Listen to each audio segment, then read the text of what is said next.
नमस्कार दोस्तों, free study 94 YouTube channel पे आपका फिर से स्वागत है। आज Bihar current affairs day to day में हम बात करेंगे 1 अक्टूबर और 2 अक्टूबर 2025 के अंतर्गत न्यूज़पेपर में हमारी एग्जामिनेशन के लिए क्या न्यूज़ है उस पर हम डिस्कशन करने वाले हैं।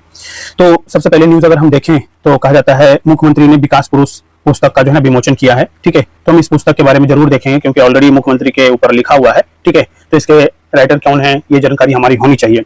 इसके साथ साथ कहा जाता है एनसीआरबी का रिपोर्ट आया है और 2023 के नाम से आया है। ठीक है, यानी अभी 2025 चल रहा है लेकिन रिपोर्ट आया है 2023 का। आपने भी देखा होगा 71वीं बीपीएससी आपने दिया होगा तो वहां पर जो है ना वन रिपोर्ट 2023 के बारे में प्रश्न पूछा गया था। ठीक है, तो ऐसे रिपोर्ट पे जो है ना प्रश्न पूछ सकता है कमीशन, तो ध्यान रखना है। ठीक है, तो इस पे भी हम डिस्कशन करने वाले हैं। इसके साथ साथ मैं अगर बात करूं तो कहा जा रहा है यहाँ पे कि देश के निवेश प्रस्ताव में बिहार की बड़ी हिस्सेदारी होगी, ऐसा कहना है जो हमारे केंद्रीय खाद्य प्रसंस्करण उद्योग मंत्री हैं और लोजपा रामविलास के राष्ट्रीय अध्यक्ष चिराग पासवान जी, उनका कहना है। प्रॉपर आर्टिकल को हम डिस्कशन करेंगे। इसके साथ साथ कहा जा रहा है कि देश में खुलेंगे 57 नए केंद्रीय विद्यालय, जिसमें बिहार में जो है ना 19 खोला जाएगा। ठीक है, जिसमें से 57 में से 19 जो है बिहार में खोला जाएगा। तो ये चीज हम बात कर लेंगे। इसके साथ साथ जो है ना दालों में 6 वर्षों में आत्मनिर्भर होगा भारत। ठीक है, जैसे हम मसूर दाल कहते हैं ना। ठीक है, तो दालों में ये चीजें होगा। इसके साथ साथ बात किया जा रहा है कि शटडाउन के चपेट में आया अमेरिका, सरकार हुई ठप, तो उसके पीछे का कारण हम समझेंगे कि क्या कारण है। इसके साथ साथ अगर बात करें दोस्तों तो कहा जाता है यहाँ पे कि देखिए पुतिन का भारत दौरा जो है ना दिसंबर में पॉसिबल है। ठीक है, तो ये दोनों न्यूज जो है ना इंटरनेशनल इश्यूज को लेकर के काफी इंपॉर्टेंट है, इस बात का हमें ध्यान रखना है। ठीक है, शटडाउन के चपेट में अमेरिका क्यों आ गया, क्या कारण था, उस कारण को जानना जरूरी है। पुतिन का भारत दौरा दिसंबर की शुरुआत में संभव है। ठीक है, तो ये चीजें बहुत इंपॉर्टेंट है। ठीक है, इसके साथ साथ हमने बात किया कि 1 अक्टूबर और 2 अक्टूबर के इश्यूज पे हम डिस्कशन करेंगे। तो लगभग आज जो है ना बहुत सारे न्यूज हैं, लगभग आपका आज 20 से 25 ऐसे न्यूज पे हम डिस्कशन करने वाले हैं। तो वीडियो जो है ना थोड़ा लंबा है और इसको प्रॉपर संयम से देखना है, समझना है। ठीक है, बहुत सारे इश्यूज ऐसे हैं जहां से लगातार आपसे प्रश्न पूछा जा चुका है और पूछे जाने की पॉसिबिलिटीज हैं। ठीक है, तो उन चीजों पर आपको ध्यान रखना है। इसके साथ साथ ये सूचना और दे दूं कि बीपीएससी एईडीओ एग्जामिनेशन का नोटिफिकेशन जैसा कि फॉर्म फिल वगैरह हो चुका है। लगभग 9.7 लाख लोगों ने फॉर्म फिल किया भी है। ठीक है, 9.7 लाख स्टूडेंट्स ने फॉर्म फिल किया भी है और ये एग्जामिनेशन का भी तो टेंटेटिव डेट दिसंबर बताया जा रहा है। जैसे ही कुछ कंफर्मेशन आ जाएगा, लेकिन तैयारी जो है ना शुरू हो जानी चाहिए। ठीक है, अब इसमें डिले नहीं कीजिए और इसको लेकर के फ्री स्टडी 94 जो है कन्वर्सेंट होमवर्क प्रोग्राम लेकर के आ रहा है और इसके बारे में हम जल्दी घोषणा ऑलरेडी हम तो कर ही चुके हैं। 21 दिन से आपको क्लासेस मिलना शुरू होगा, 30 दिन से टारगेट आपको मिलना शुरू हो जाएगा। ये इसकी सूचना आपको जल्द मिल जाएगी। दूसरी चीज ये रहेगा कि ये केवल आपको एईडीओ को टारगेट करके नहीं बनाया जाएगा, इसमें आपका बिहार दरोगा हो, बिहार के स्तर पर आपका जो है मध्य निषेध का भी फॉर्म आया हुआ है, बिहार कांस्टेबल का भी फॉर्म आया हुआ है। ठीक है, तमाम सारे बिहार के एग्जामिनेशन जहां से जो है जहां वनडे एग्जामिनेशन के अंतर्गत आपके वन लाइनर ऑब्जेक्टिव टाइप के क्वेश्चन पूछे जाते हैं, उन सभी एग्जामिनेशन को टारगेट हम लोग करेंगे ताकि आपका एक ही वीडियो में एक ही चीजों में जो है ना सारी चीजों को कवर अप कर दिया जाए। ठीक है, तो ये एक छोटा सा इन्फॉर्मेशन था। इसके साथ साथ में अगर बात करें, वीडियो को शुरू से लास्ट तक देखना है। वीडियो पसंद आए तो लाइक जरूर करना है। चैनल पे नए हैं और चैनल को अभी तक सब्सक्राइब नहीं किया दोस्तों तो प्लीज चैनल को जरूर सब्सक्राइब कीजिए। पीडीएफ के लिए टेलीग्राम चैनल जरूर ज्वाइन कीजिएगा ताकि आप उसे डाउनलोड करके दोबारा भी पढ़ना चाहें तो पढ़ सकते हैं। इसके साथ साथ आपको एमसीक्यूज आपको प्रॉपर मिलता है ताकि आप अपनी तैयारी को और बूस्ट कर सकते हैं कि हमारी तैयारी कहाँ पर लैग कर रही है, रिवीजन पर लैग कर रही है या फिर अंडरस्टैंडिंग डेवलप होने के साथ साथ हम क्वेश्चन सोल्व करने में हम सक्षम हैं। इन सारी चीजों को ध्यान में रखते हुए एमसीक्यूज भी आपको दिया जाता है ताकि आप प्रॉपर प्रैक्टिस कर सकें। ठीक है, तो बिना किसी देर का हम 1 अक्टूबर और 2 अक्टूबर के न्यूज़पेपर डिस्कशन को शुरू करते हैं। तो दोस्तों बिहार करंट अफेयर्स 1 और 2 अक्टूबर 2025 में बात करें तो बिहार सरकार के ग्रामीण विकास विभाग के द्वारा जो है ना महिला सशक्तिकरण की नई उड़ान के लिए मुख्यमंत्री महिला रोजगार योजना शुरू किया है और इसके अंतर्गत जो है पहली जो किस्त है ये कब दिया गया था तो 26 सितंबर को दिया गया था। ये डेट आपको याद रखना चाहिए क्योंकि बहुत बड़ी योजना है ये।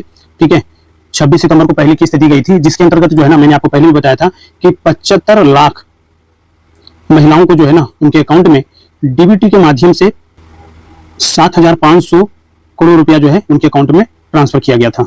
ठीक है, डीबीटी के माध्यम से, यानी प्रत्येक महिला के अकाउंट में कितना रुपया दिया गया था तो 10,000 रुपया पे किया गया था। ये पहली किस्त थी। दूसरी किस्त जो है ना सरकार जो है इस पे भी हमने डिस्कशन किया था कि सरकार 3 अक्टूबर को ये डिस्ट्रीब्यूट करने वाली है। ठीक है, तो लास्ट लेक्चर आप देखिएगा 30 सितंबर वाला वीडियो आप देखिएगा, उसमें जो है कि पूरा डेट दिया गया है कि ये अभी 26 सितंबर से स्टार्ट होकर के ये 26 दिसंबर तक ये डिस्ट्रीब्यूट कर रहे हैं। ठीक है, 2025 तक। तो एक एक डेट पे जिनको नहीं मिलेगा तो आगे कैरी फॉरवर्ड हो जाएगा उनका नाम। तो उस तरीके से जो है उनका टारगेट है कि दिसंबर 2025 तक सभी महिलाओं, जितने भी जीविका से जुड़ी हुई महिलाएं हैं, ठीक है, उन सभी के अकाउंट में 10-10 हजार रुपए की राशि पहली किस्त जो है उपलब्ध करवा दिया जाए, प्रोवाइड करवा दिया जाए। ठीक है, तो ये चीजें ध्यान रखना है। अब देखिए कि दूसरी किस्त जब जाएगी ना, तो दूसरी किस्त के स्तर पर अगर हम बात करें तो इसमें कुल कितनी महिलाओं के अकाउंट में ये चीजें ट्रांसफर किया जाएगा, तो ये हमारे लिए बहुत इंपॉर्टेंट है। इंपॉर्टेंट इसलिए है क्योंकि पहले मैं आपको बताया आपको कि 75 लाख महिलाओं को जो है दिया गया था। ठीक है, अब जो है 25 लाख महिलाओं को, लाभुकों को दिया जाएगा। ठीक है, 10,000 प्रति महिला प्रोवाइड करवाए जाएंगे और 25 करोड़ की राशि ये बांटा जाएगा। ठीक है, तो ये चीज हमें एग्जामिनेशन के लिए याद रखना है। ठीक है, 3 अक्टूबर का दिन रहेगा।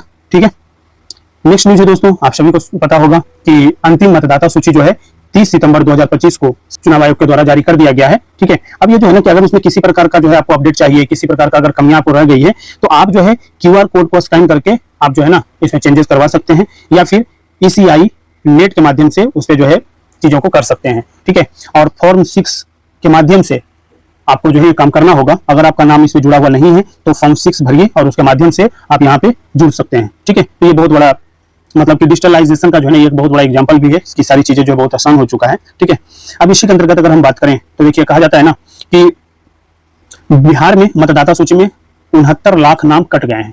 ठीक है, तो एक फैक्ट आप याद रखिएगा। ठीक है ना, 69 लाख नाम जो है ना हटा दिए गए हैं। अब जोड़े कितने गए हैं, तो वो चीजें भी हमारे एग्जामिनेशन के पॉइंट ऑफ व्यू से ध्यान में रखना चाहिए।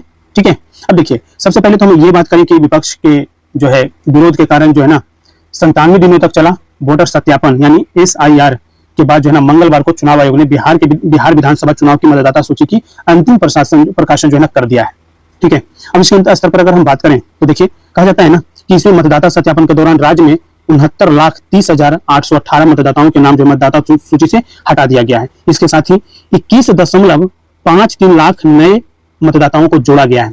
ठीक है, तो ये इंपॉर्टेंट डेटा है कितने लोग जुड़े हैं। तो पहली बार जो है मतदान करेंगे कितना, 21.53 लाख जो है ना नए मतदाता का नाम शामिल किया गया है। अब बिहार में मतदाताओं की जो कुल संख्या, ये संख्या आपको याद रखना है, ये फैक्ट आपको याद रखना है। कितना है बताइए, ये आपका हो जाएगा 7,41,92,357। याद रखिएगा, ये डेटा बड़ा इंपॉर्टेंट है। ठीक है, और विशेष गहन पुनरीक्षण जो हुआ उससे पहले जो डेटा था वो क्या था, तो ये था 7,89,69,844।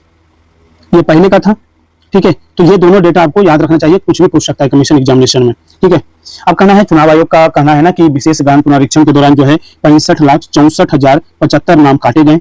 मतदाता सूची के प्रारूप प्रकाशन के बाद 3,66,742 मतदाताओं के नाम हटाए गए। अब राज्य में कुल जो है 7,41,92,357 मतदाता हैं। कटे नामों में उनको जो है शामिल किया गया है, जैसे मृत पाए गए मतदाता कौन कितने थे, तो 22,34,136 लोग ऐसे थे जो मृत पाए गए हैं। दोहरी प्रविष्टि वाले मतदाता थे जो दो रखे हुए थे, 2 जगह पे नाम था, उसमें से 6,85,000 थे।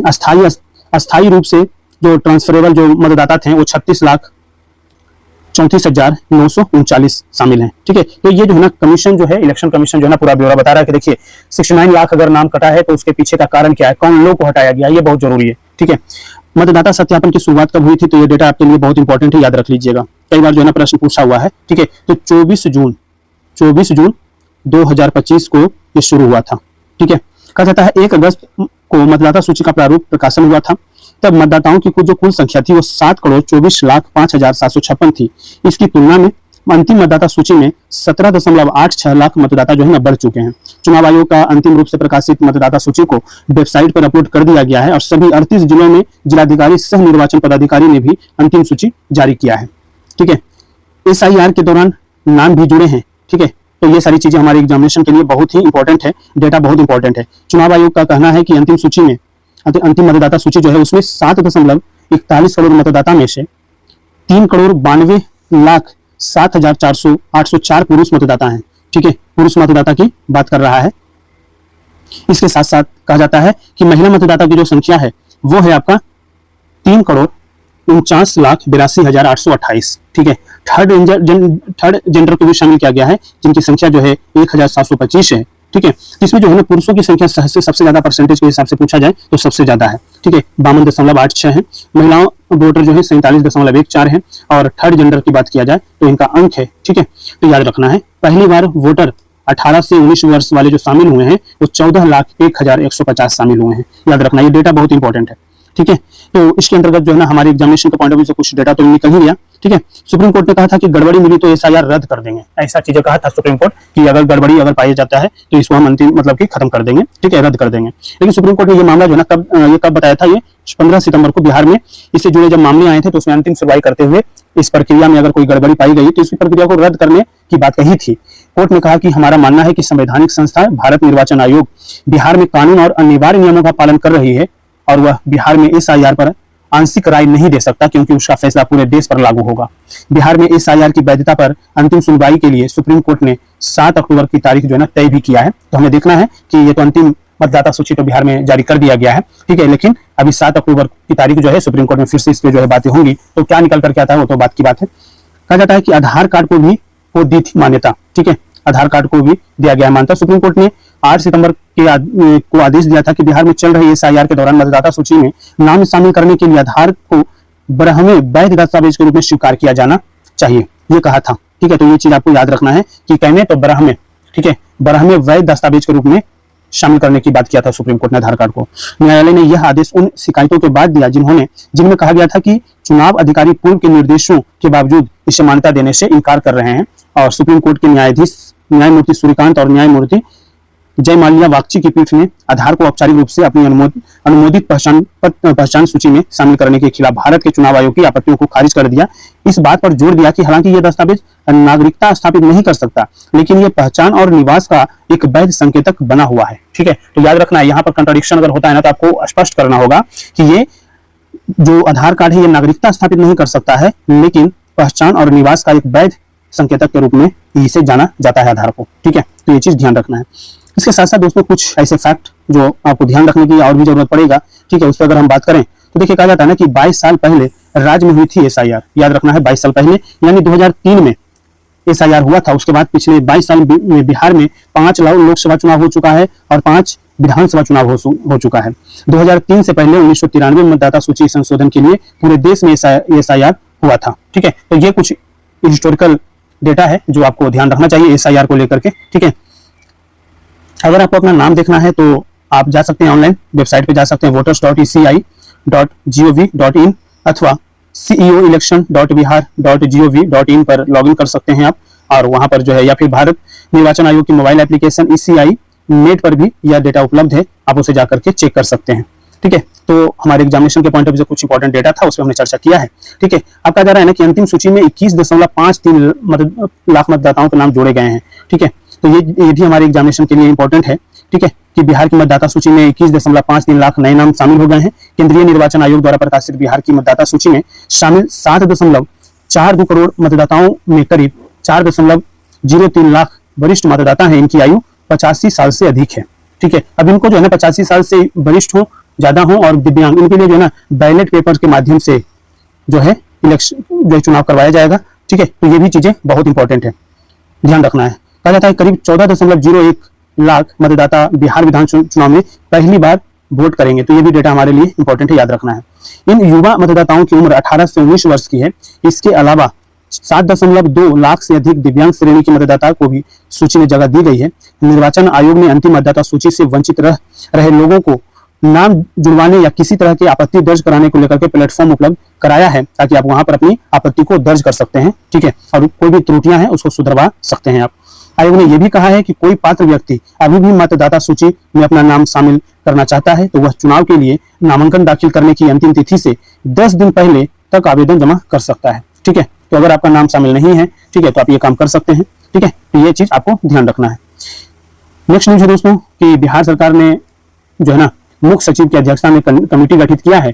इसके बारे में भी हम बात करेंगे। इसके साथ साथ जो है बिहार के वित्त रहित शिक्षक कर्मियों को जो है ना मिलेगा वेतनमान। ठीक है, तो जिनको जो है ना अभी तक पैसे नहीं मिलते थे उनको अब जो है ना सैलरी वगैरह मिलना शुरू हो जाएगा। तो राज्य के वित्त रहित जो शिक्षण संस्थान है उनके शिक्षकों कर्मचारियों को सरकार वेतनमान देगी। सरकार ने इस मामले को लेकर के मुख्य सचिव की अध्यक्षता में उच्च स्तरीय कमेटी का गठन किया है और शिक्षा विभाग के इस संबंध में मंगलवार को जारी आदेश भी जारी कर दिया गया है ताकि जो है वेतनमान का लाभ जो है ना 50,000 शिक्षकों और कर्मियों को मिलेगा। ठीक है, तो ये चीजें ध्यान रखना है।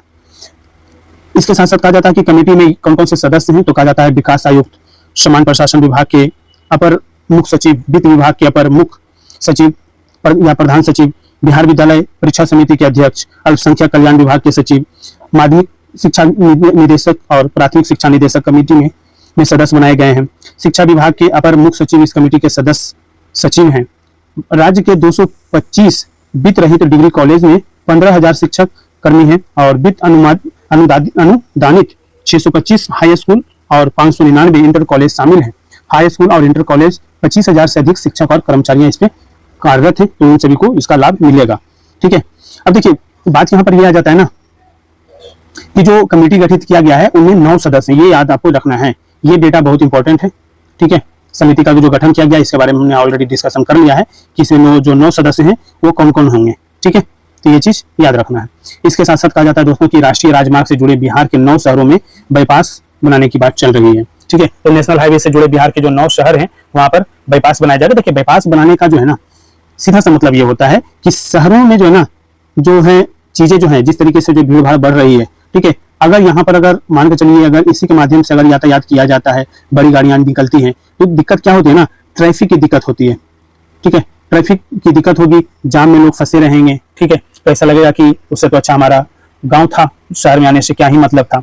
ठीक है, अगर ऑफिस निकलना हो तो ऑफिस अगर आपका सुबह 9 बजे से है तो आप 8:30 बजे निकले हैं, अगर 2 किलोमीटर जाना है, ठीक है, तो आप मान के चलिए कि अगर जाम रहेगा तो आपको तो जो है ना कि काफी समय आपका बर्बाद हो जाएगा। इसके साथ साथ रोजगार, अगर मान के चलिए रोजगार तो बाधित हुआ ही होगा, इसके साथ साथ किसानों को ध्यान में रख करके देखें तो किसानों के जो ताजी जो सब्जियां हैं, फल हैं, ठीक है, वो मंडी तक नहीं पहुंच पाएगी समय से, तो ऑलरेडी जो है ना वहां पे क्या होगा, महंगाई बढ़ेगी। ठीक है, दूसरी चीज प्रेग्नेंट वुमेन है, अगर वो जाम में फंस जाती हैं तो आप जो है ना कि अस्पताल तक नहीं पहुंच पाएंगे। अगर छोटा बच्चा है वो सुबह स्कूल जाने में उसको जाम पकड़ाता है तो स्कूल उसका जो है खराब हो जाता है, बच्चे की जो है मन में जो है निगेटिविटी आ सकती है। तो ओवरऑल जो है ना ये सारी चीजें इसलिए करना जरूरी होता है इंफ्रास्ट्रक्चर पे काम, ताकि जो है ना हर एक चीज जो है ना एक दूसरे से जुड़ा हुआ है इकोनॉमी में, समझ रहे हैं। तो ये चीजें हैं कि नेशनल हाईवे से जुड़े बिहार के 9 शहरों में बाईपास का निर्माण होगा। पथ निर्माण विभाग ने इस दिशा में कवायद शुरू कर दिया है। चयनित बाईपास का निर्माण कार्य शुरू करने की प्रक्रिया अंतिम चरण में है। बाईपास बनने के बाद इन शहरों से गुजरने पर लोगों को संबंधित शहरों के भीतर जाने की जरूरत नहीं होगी। साथ ही संबंधित शहरों में लोगों को जाम की समस्या से मुक्ति मिलेगी। ऑलरेडी हमने बताया ना कि इसका उद्देश्य क्या है। ठीक है, अगर आपको उस शहर से अगर जाना पड़ेगा तो आपको लेट होगा ना, आपको बाईपास बना दिया जाए तो वही चीजें सुगम हो जाएगी। समझ रहे हैं बात, तो ये चीज ध्यान रखना है। कहा जाता है कि विभागीय अधिकारियों के अनुसार राज्य सरकार ने राज्य भर में 120 बाईपास बनाने का निर्णय लिया है और इसका उद्देश्य यह है कि शहरों से गुजरने वाले लोगों को शहर के भीतर जाने की जरूरत नहीं हो, साथ ही शहरों में लगने वाले जाम की समस्या से भी लोगों को मुक्ति मिले। विभाग ने इस रणनीति पर काम शुरू किया है। पहले चरण में राज्य के 120 बाईपास की पहचान की गई, जिसके बाद कार्य योजना बनाकर उस पर काम शुरू हुआ है। इसी कड़ी में विभाग ने राज्य के 9 और शहरों को बाईपास बनाने का निर्णय लिया है। इसके तहत सुपौल, अरवल, मधेपुरा, औरंगाबाद में बाईपास का निर्माण होगा। ठीक है, नेशनल हाईवे 327E में सुपौल में बाईपास का निर्माण होगा। इसी सड़क में पिपरा, त्रिवेणीगंज में भी बाईपास का निर्माण किया जाएगा। ठीक है, तो ओवरऑल आपको ये समझना होगा कि उसका उद्देश्य क्या है। कई बाईपास इसी साल बनकर के तैयार होंगे, तो ये चीजें तो ऑलरेडी आपको जानकारी होनी चाहिए। 14 बाईपास का निर्माण पूरा हो चुका है। ठीक है, तो आप इसमें देख सकते हैं कि 14 बाईपास जो बनकर के तैयार हुआ है, तो वो कौन कौन से बाईपास हैं। ठीक है, जैसे देखिए यहाँ पे इसी तरह NH 82 में अस्थामा और बरबीघा बाईपास। ठीक है, तो ये चीजें हैं। NH 104 में सीतामढ़ी से जयनगर बाईपास। तो आपको जो है ना अगर आप ट्रेवल कर रहे हैं तो आपको ये चीजें दिखने को मिल जाएगा कि सरकार ने काफी सारे इंफ्रास्ट्रक्चर पे काम किया है। ठीक है, नेक्स्ट जो न्यूज है दोस्तों, ये कहा जा रहा है शहरों में भी जीविका का सदस्य बनने की होड़ लग गई है। ठीक है, तो ऑलरेडी हमने बताया कि पहली किस्त दे दिया गया है 26 सितंबर को, दूसरी किस्त जो है दिया जाना है 3 अक्टूबर को। ठीक है, तो महिला जो है शहरों में जो रह रही है वो भी चाहती है कि हम जीविका से जुड़े। ठीक है, तो मुख्यमंत्री महिला रोजगार का जो है उनको लाभ हो। ठीक है, तो ये सारी चीजें जो है शहरों में भी गांव स्तर पर तो चीजें चल ही रहा है, शहरों में भी जो है इसकी भूमिका देखने को मिल रहा है। ठीक है, नए सदस्य बनने के लिए 10 लाख नए आवेदन आए हैं। इनमें से 4.5 लाख पिछले 1 सप्ताह में आए हैं। जीविका समूह का कार्य क्षेत्र पहले शहर में था, याद रखना है, पहले जो है ना शहर में था। करीब 3 साल पहले शहरी क्षेत्र में इसकी शुरुआत हुई थी। इसके बाद से शहरों में भी जीविका समूह का कार्य क्षेत्र बढ़ा। अस्पताल, कई सरकारी कार्यालयों आदि में रसोई का संचालन जीविका दीदी कर रही हैं। कार्य क्षेत्र बढ़ने के बाद रोजगार के लिए शहरी क्षेत्र की महिलाओं का जीविका समूह से जुड़ने का ट्रेंड बढ़ने लगा था। ठीक है, अब महिला रोजगार योजना की शुरुआत के बाद इसमें और तेजी आई है। नगर विकास विभाग के अनुसार कुल 3,12,431 स्वयं सहायता समूह सक्रिय हैं। इनसे जुड़ने के लिए आवेदन प्राप्त हो रहे हैं और 1 सप्ताह पहले तक 261 नगर निकायों में कार्यरत समूहों से जुड़ने के लिए 5,26,323 नए आवेदन प्राप्त हुए थे। अब योजना के तहत राशि भेजने की नई तिथि घोषणा होने तक यह संख्या बढ़कर के करीब 10 लाख हो गई है। यानी पिछले एक सप्ताह में 4.5 लाख नए सदस्य बन गए हैं। अब राज्य में शहरी निकायों की संख्या बढ़कर के 264 हो गई है। इसके लिए निकायों में जीविका समूह और नए सदस्य बनने के लिए आवेदनों की संख्या में और इजाफा होने की उम्मीद है। आपको पता होना चाहिए कि सभी महिलाएं चाहती हैं अब कि जीविका से जुड़ करके 10,000 रुपया ले लिया जाए और इसके माध्यम से जो है ना स्वरोजगार की बात किया जाए। ठीक है, अब खुद सोचिए कि इतनी महिलाओं को सरकार अगर रोजगार दे पाती है तो बिहार के जीडीपी में कितना बड़ा उछाल आने वाला है। आपको जो है ना समझना होगा, क्योंकि हम चीजों को डिस्कशन कर रहे हैं लेकिन उसके प्रोस्पेक्टिव को समझने की जरूरत है कि हमारा उद्देश्य क्या है, सरकार क्या चाहती है। क्योंकि आज तक जो है ना महिलाओं की भागीदारता जो है ना जीडीपी में नहीं काउंट की जा रही थी। ठीक है, लेकिन अब अगर सरकार रोजगार, और कह भी रहा है सरकार कि अगले 5 वर्षों में जो है ना हमें 1 करोड़ लोगों को जो है ना 1 करोड़ रोजगार उत्पन्न करना है और लोगों को देना है। तो कहीं ना कहीं ये चीजें सरकार ध्यान दे रही है कि सबसे ज्यादा जो है सरकारी नौकरी का तो लिमिटेशन है, लेकिन प्राइवेट क्षेत्र में जो है उद्यमशीलता को बढ़ावा देने के लिए सरकार हर स्तर पर काम कर रही है। चाहे वो हायर एजुकेशन के लिए स्टूडेंट क्रेडिट कार्ड की जो है ब्याज मुक्त कर दिया गया है, उसके टेन्योर को बढ़ा दिया गया है, उसके किस्त को बढ़ा दिया गया है उसी के अनुसार। ठीक है, तो ये चीजें तो ऑलरेडी हैं। ठीक है, इसके साथ साथ उद्यमी योजना लेके आई है जिसमें 10 लाख रुपया दिया जा रहा है। ठीक है, तो ओवरऑल अगर देखा जाए ना तो हर प्रकार से जो है ना युवाओं को जोड़ने की बात किया जा रहा है और ज्यादा से ज्यादा रोजगार क्रिएशन की बात की जा रही है बिहार में। ठीक है, तो रोजगार का मुद्दा नहीं है अब, क्योंकि ऑलरेडी लगातार सरकार वैकेंसी भी लेकर के आ रही है, प्राइवेट सेक्टर में भी नौकरियां मिल रही हैं, सरकार खुद इनिशिएटिव लेकर के लोगों को ऋण उपलब्ध करवा रही है। ठीक है, तो ओवरऑल ये चीजें को हमें समझना है। ठीक है, नेक्स्ट न्यूज पे अगर हम बात करें दोस्तों तो कहा जाता है स्वच्छ हवा के मानकों को पूरा नहीं करने वाली सूची में राज्य के 4 शहर शामिल हैं। ठीक है, तो याद रखना है, बहुत इंपॉर्टेंट ये न्यूज है। ठीक है ना, बहुत इंपॉर्टेंट न्यूज है। बिहार का सबसे प्रदूषित जो शहर है, पहले जो आया था रिपोर्ट आया था उसमें बेगूसराय का नाम सबसे ऊपर था। याद रखना है इस बात का भी। कहा जाता है कि 5 वर्षों के दौरान राष्ट्रीय परिवेशीय वायु गुणवत्ता मानकों को पूरा करने में विफल रहे राज्य के 4 शहर नॉन अटेनमेंट सिटी के रूप में घोषित किए जा सकते हैं। बिहार राज्य प्रदूषण नियंत्रण परिषद के लिए केंद्रीय प्रदूषण नियंत्रण परिषद से अपील की है। प्रदूषित शहरों की सूची में देखिए हाजीपुर, कटिहार, बेगूसराय और भागलपुर को शामिल किया जा सकता है। याद रखना है, ये डेटा बहुत इंपॉर्टेंट है। ठीक है, कहा जाता है बिहार के 3 शहर पटना, मुजफ्फरपुर और गया पहले से इस सूची में शामिल है। यानी पहले से 3 जुड़ा हुआ था। ठीक है, पहले से 3 तो जुड़ा हुआ था ही, अब जो है ना 4 को और शामिल करने की बात किया जा रहा है। यानी अब टोटल जो है ना 7 शहर शामिल हो जाएंगे। शहरों की वायु गुणवत्ता में सुधार के लिए ही राष्ट्रीय स्वच्छ वायु कार्यक्रम में शामिल किया जाता है। ठीक है, शहरों की जो वायु गुणवत्ता को सुधार करने के लिए इसमें शामिल किया जाएगा, राष्ट्रीय स्वच्छ वायु कार्यक्रम में शामिल किया जाएगा। और राज्य के 19 ऐसे शहरों में ठंड के मौसम में अक्टूबर से जनवरी तक की हवा में दम घोटू बनी रहती है। इस दौरान हवा की गुणवत्ता में लगातार कमी पाई जाती है। तापमान में कमी आने से परिवेशीय वायु में धूलकण की मात्रा बढ़ने लगती है। दिसंबर और जनवरी में स्थिति और खराब हो जाती है। इन शहरों में PM10 और PM2.5 की मात्रा जो है ना मानक से क्या होता है, बहुत ज्यादा अधिक हो जाता है। ठीक है, पटना, मुजफ्फरपुर, गया, हाजीपुर, कटिहार, बेगूसराय और भागलपुर में धूलकण की जो मात्रा है ना, मात्रा मानक से क्या है, मानक से कितना है, 8 गुना अधिक है। ठीक है, अधिक पहुंच जाता है, ये चीज ध्यान रखना है।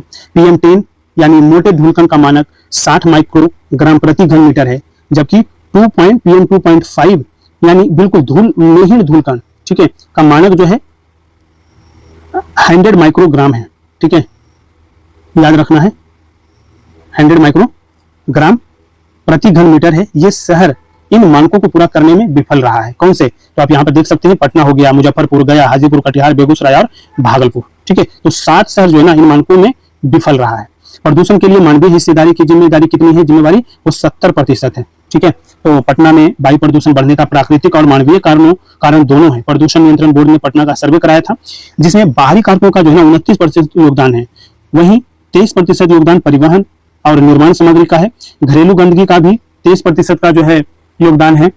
इसके साथ साथ उद्योग का 5%, डीजल जनरेटर का 3.8%, खुले में कचरे का 8.7% और ईंट भट्टे का जो है 5.6% है। ठीक है, तो ये चीज हमें एग्जामिनेशन के पॉइंट ऑफ व्यू से बहुत इंपॉर्टेंट है, याद रखना है। ठीक है, जैसे जैसे इंफ्रास्ट्रक्चर डेवलपमेंट होगा, जैसे जैसे लोगों को शहरीकरण की आदत पड़ेगी, ठीक है, मतलब कि अर्बनाइजेशन बढ़ेगा, ठीक है, तो वो चीज हमें ध्यान रखना है। तो इसके अंतर्गत दोस्तों हमें 4 शहरों का नाम तो याद रखना ही रखना है, पहले से ऑलरेडी 3 शहर थे। ठीक है, तो उसको भी ध्यान रखना है।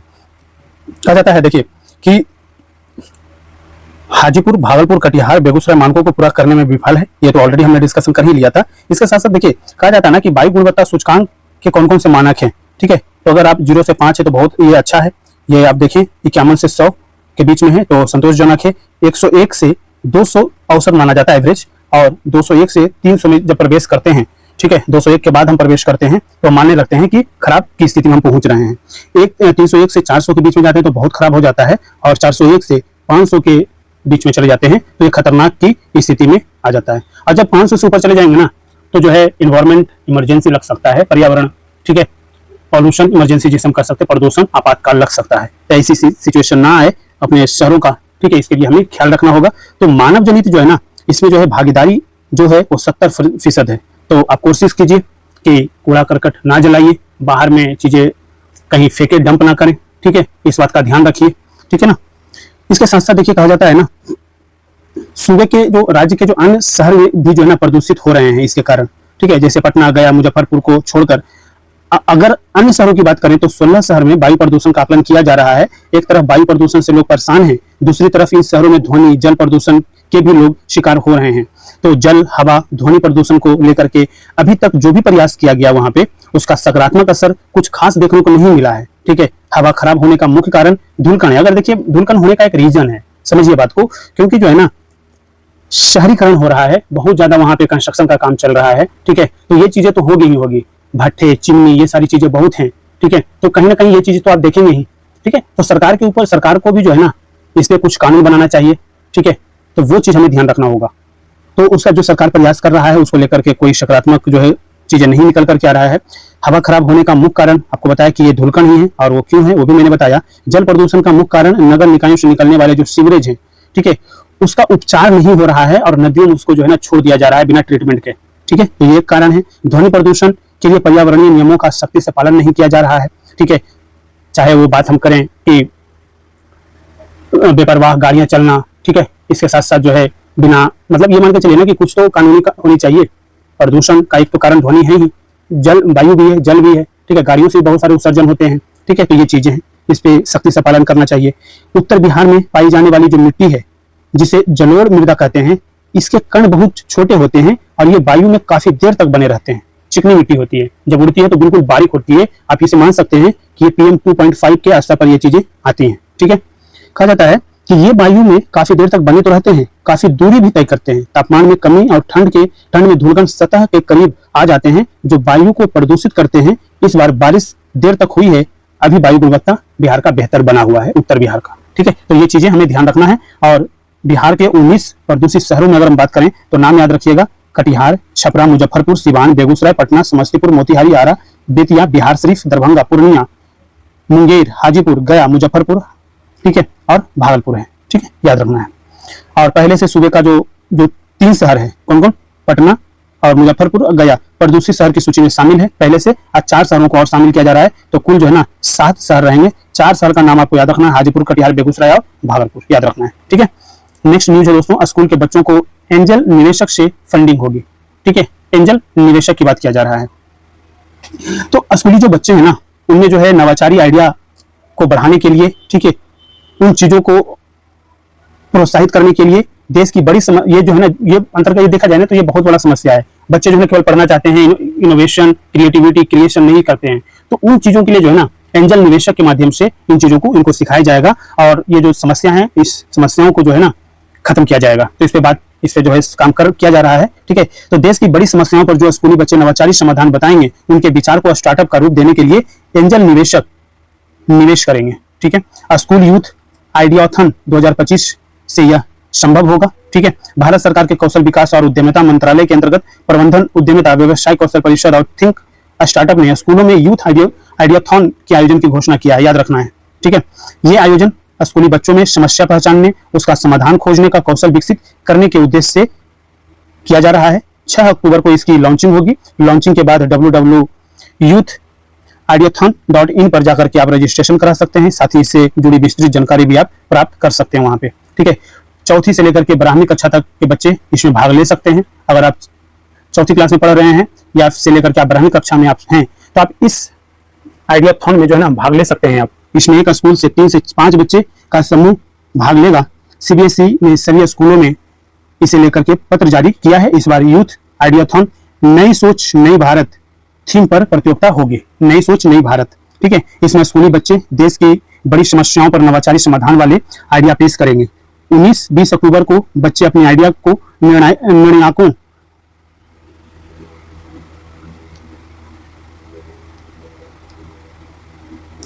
निर्णयाकों के समक्ष पेश करेंगे। इसमें जिन टीमों के आइडिया चयनित होंगे वे बच्चे एंजल निवेशकों के सामने यह कार्यक्रम लाइव होगा और कार्यक्रम सीबीएसई के स्टूडियो में आयोजित होगा। सीबीएसई के यूट्यूब चैनल से लाइव प्रसारित किया जाएगा। तो ये चीज बहुत अच्छा इनोवेशन है सरकार को, ठीक है। और इसके माध्यम से जो है जो इनोवेशन बच्चे लाना चाहते हैं, सीखना चाहते हैं, कुछ आइडिया अपना देना चाहते हैं, वो दे सकते हैं।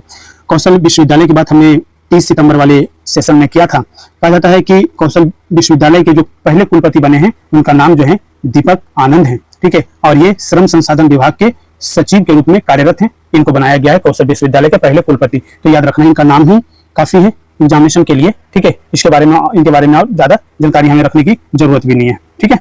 इनका जो है ये जो संबंध जो रखते हैं दोस्तों, इनका संबंध बिहार के सीतामढ़ी के मूल निवासी हैं, ठीक है। और 1 दिसंबर 2023 को श्रम संसाधन विभाग के सचिव बने थे और कई जिलों में डिस्ट्रिक्ट मजिस्ट्रेट ये रह चुके हैं। कौशल विश्वविद्यालय के कुलपति के साथ वे श्रम संसाधन सचिव का भी दायित्व पूर्ववत जो है निभाते रहेंगे। तो ये भी चीजें हैं, ठीक है। इसके साथ साथ जो है ना ये 2007 बैच के भारतीय प्रशासनिक जो सेवा के अधिकारी IAS अधिकारी हैं, तो ये चीज ध्यान रखना है।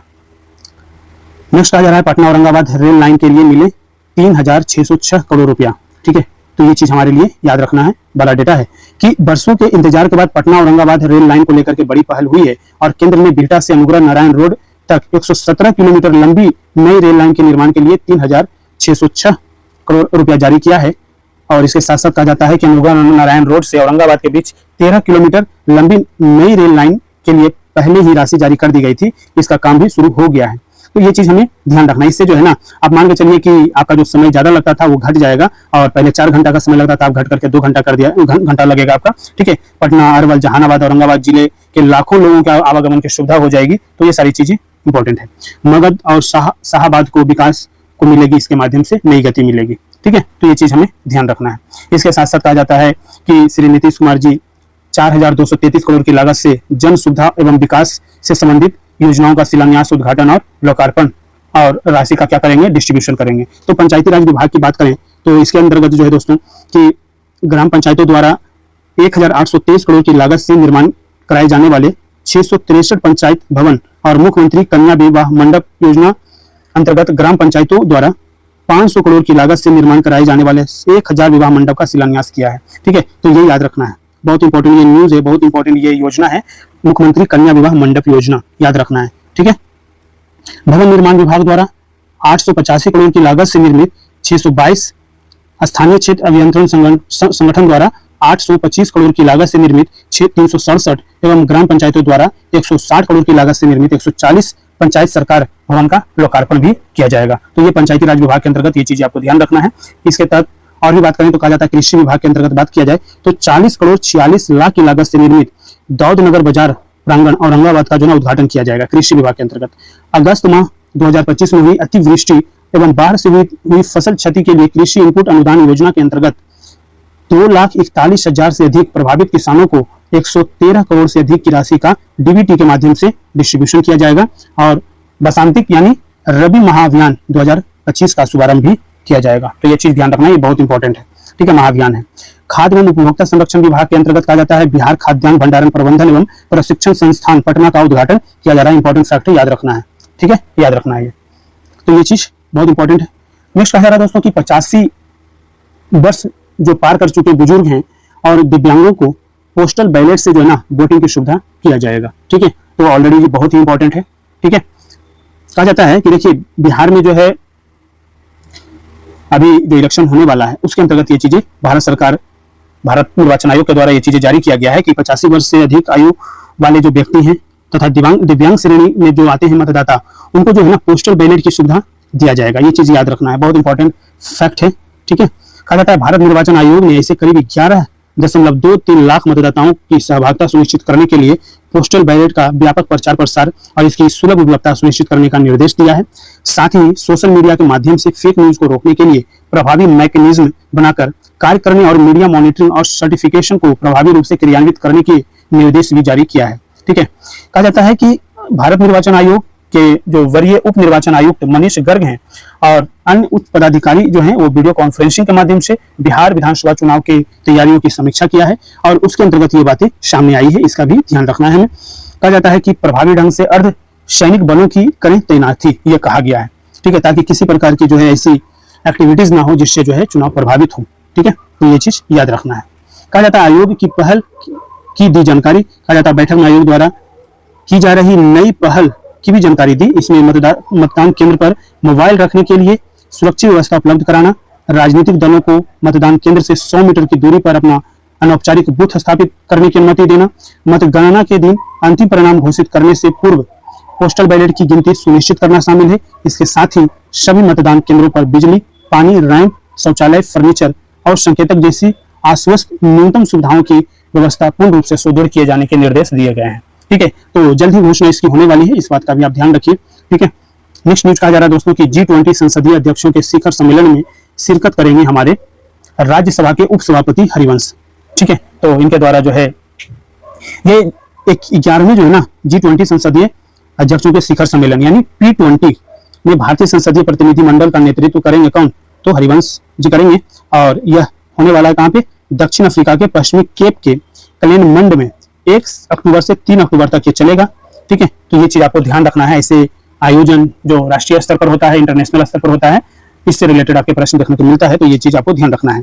वे सम्मेलन में वैश्विक सहयोग और संपोषणीय विकास के बारे में भारत की प्रतिबद्धता को दर्शाने के लिए विमर्शों में भाग भी लेंगे और 2 विषयों आपदा प्रतिरोधक क्षमता और अनुक्रिया का सुदृढ़ीकरण तथा न्याय संगत ऊर्जा संक्रमण के लिए वित्त संसाधन जुटाना थीम सत्रों का जो है को संबोधित भी करेंगे, तो याद रखना है इस फैक्ट को भी।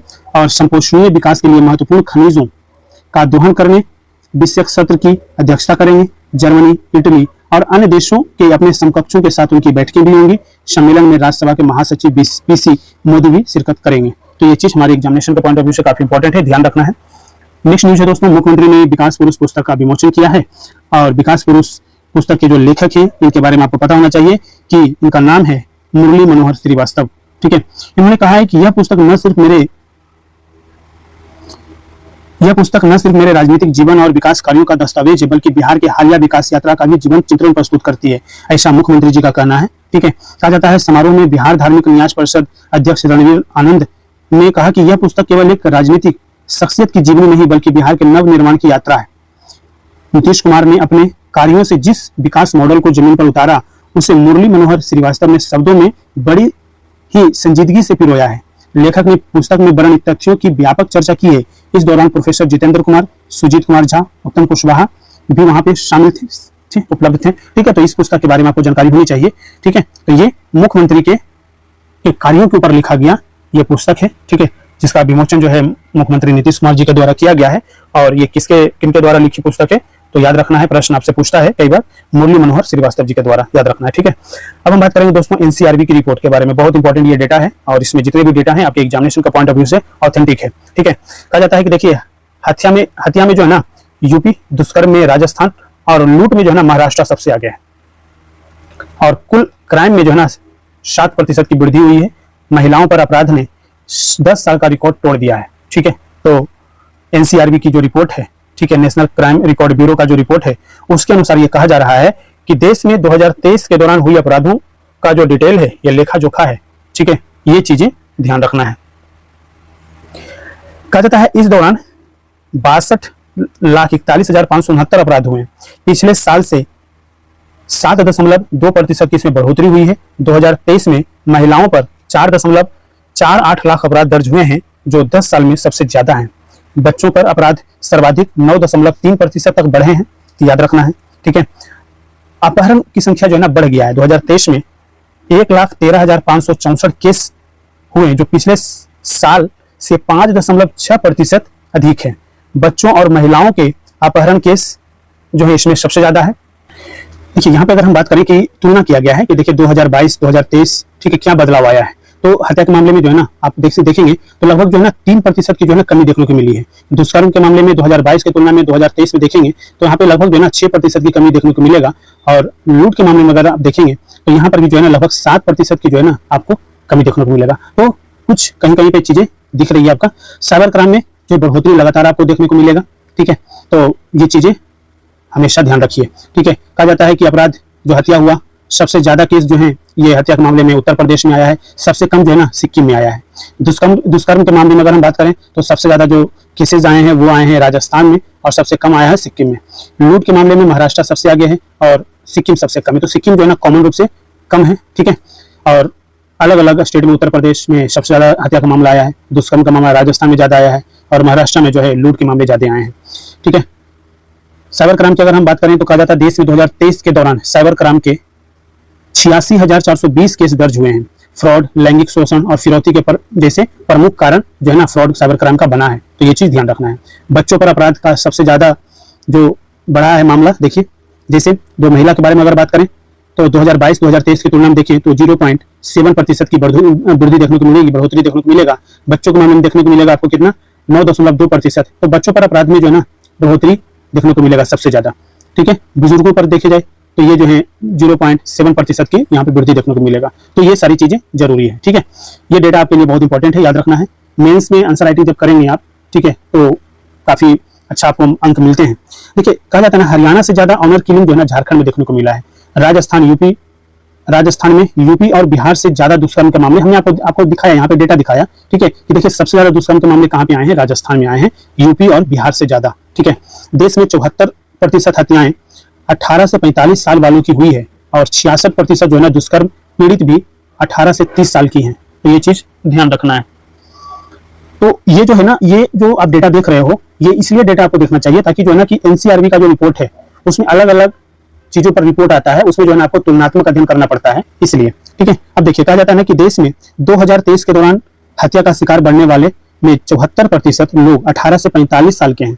इनमें भी 30 से 45 साल सबसे ज्यादा और 10,658 लोग हैं। सबसे ज्यादा कितने लोग हैं, देखिए 10,658 लोग हैं जिनका उम्र जो है ना 30 से 45 साल का है। वहीं 18 से 30 साल के जो आंकड़े हैं वो 10,587 है।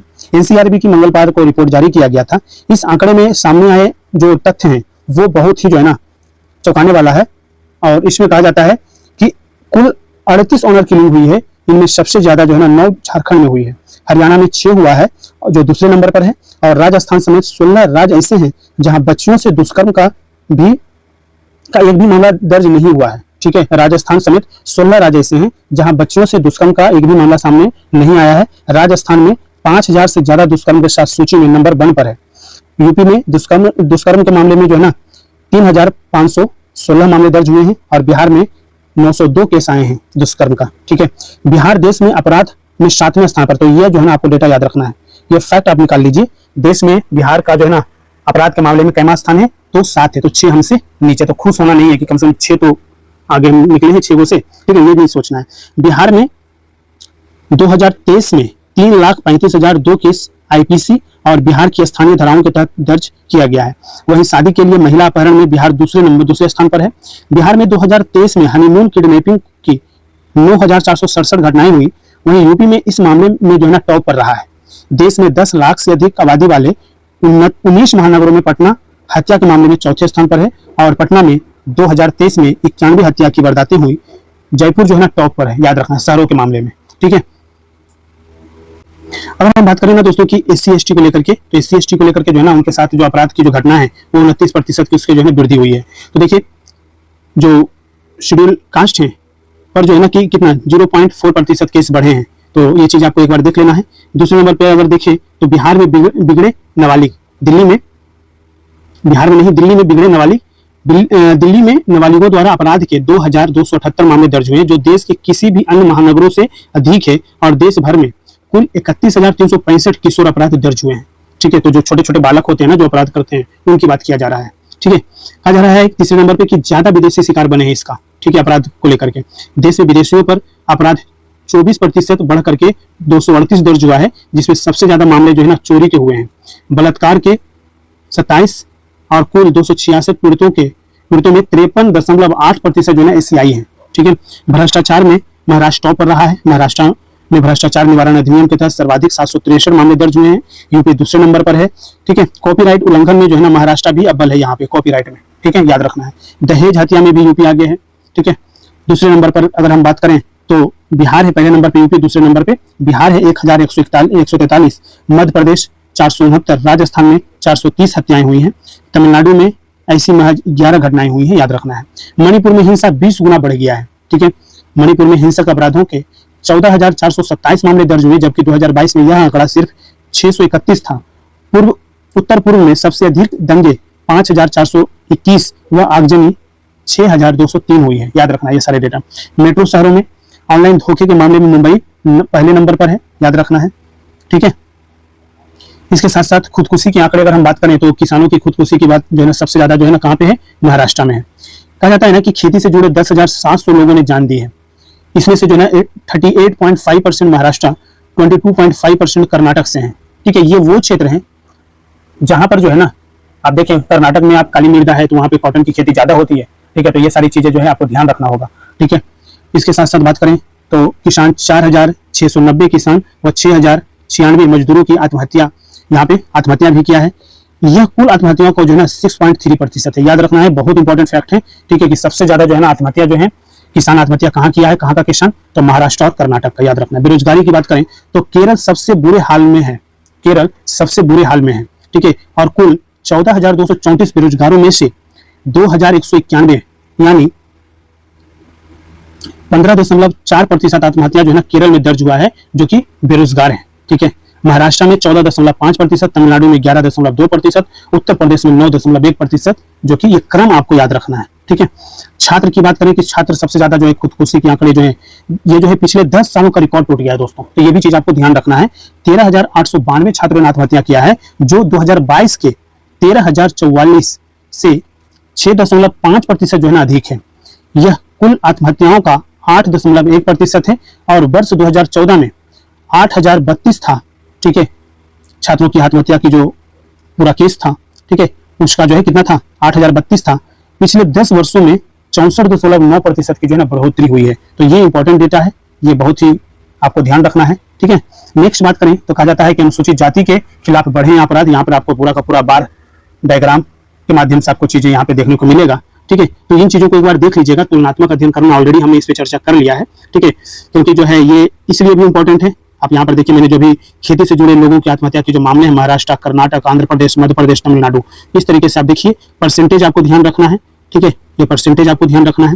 ठीक है। संपत्ति और आर्थिक अपराध के मामले में भी जो चीजें देख सकते हैं आप। इसके साथ साथ आत्महत्या के मामले देखा जाए तो महाराष्ट्र, तमिलनाडु, आंध्र प्रदेश, कर्नाटक, बंगाल। ठीक है। याद रखना ये सारी चीजें। इसके साथ साथ 9.2% बढ़े बच्चों के खिलाफ अपराध के मामले, और सबसे ज्यादा जो है कहां पर है, मध्य प्रदेश में, महाराष्ट्र में, उत्तर प्रदेश में। ये भी चीज आपको ध्यान रखना है। महिलाओं के खिलाफ अपराध में देखना है उत्तर प्रदेश सबसे ज्यादा, फिर महाराष्ट्र है, राजस्थान है, बंगाल है, मध्य प्रदेश है। ठीक है। अनुसूचित जनजाति के खिलाफ अपराध देख लीजिए। तो ओवरऑल अगर हम देखें ना तो कहीं ना कहीं ये डेटा ये दिखाता है कि एनसीआरबी का रिपोर्ट के अंतर्गत कि हम अपनी चीजें देखिए। अगर आप बिहार का हैं, ठीक है, बिहार के बच्चे हैं, बिहार में एग्जामिनेशन देना चाहते हैं, तो हमें बिहार का तो डेटा याद होना ही चाहिए, क्रम में भी याद होना चाहिए कि बिहार से जो है ना पूरी स्थिति और कौन से राज्यों का है। ठीक है।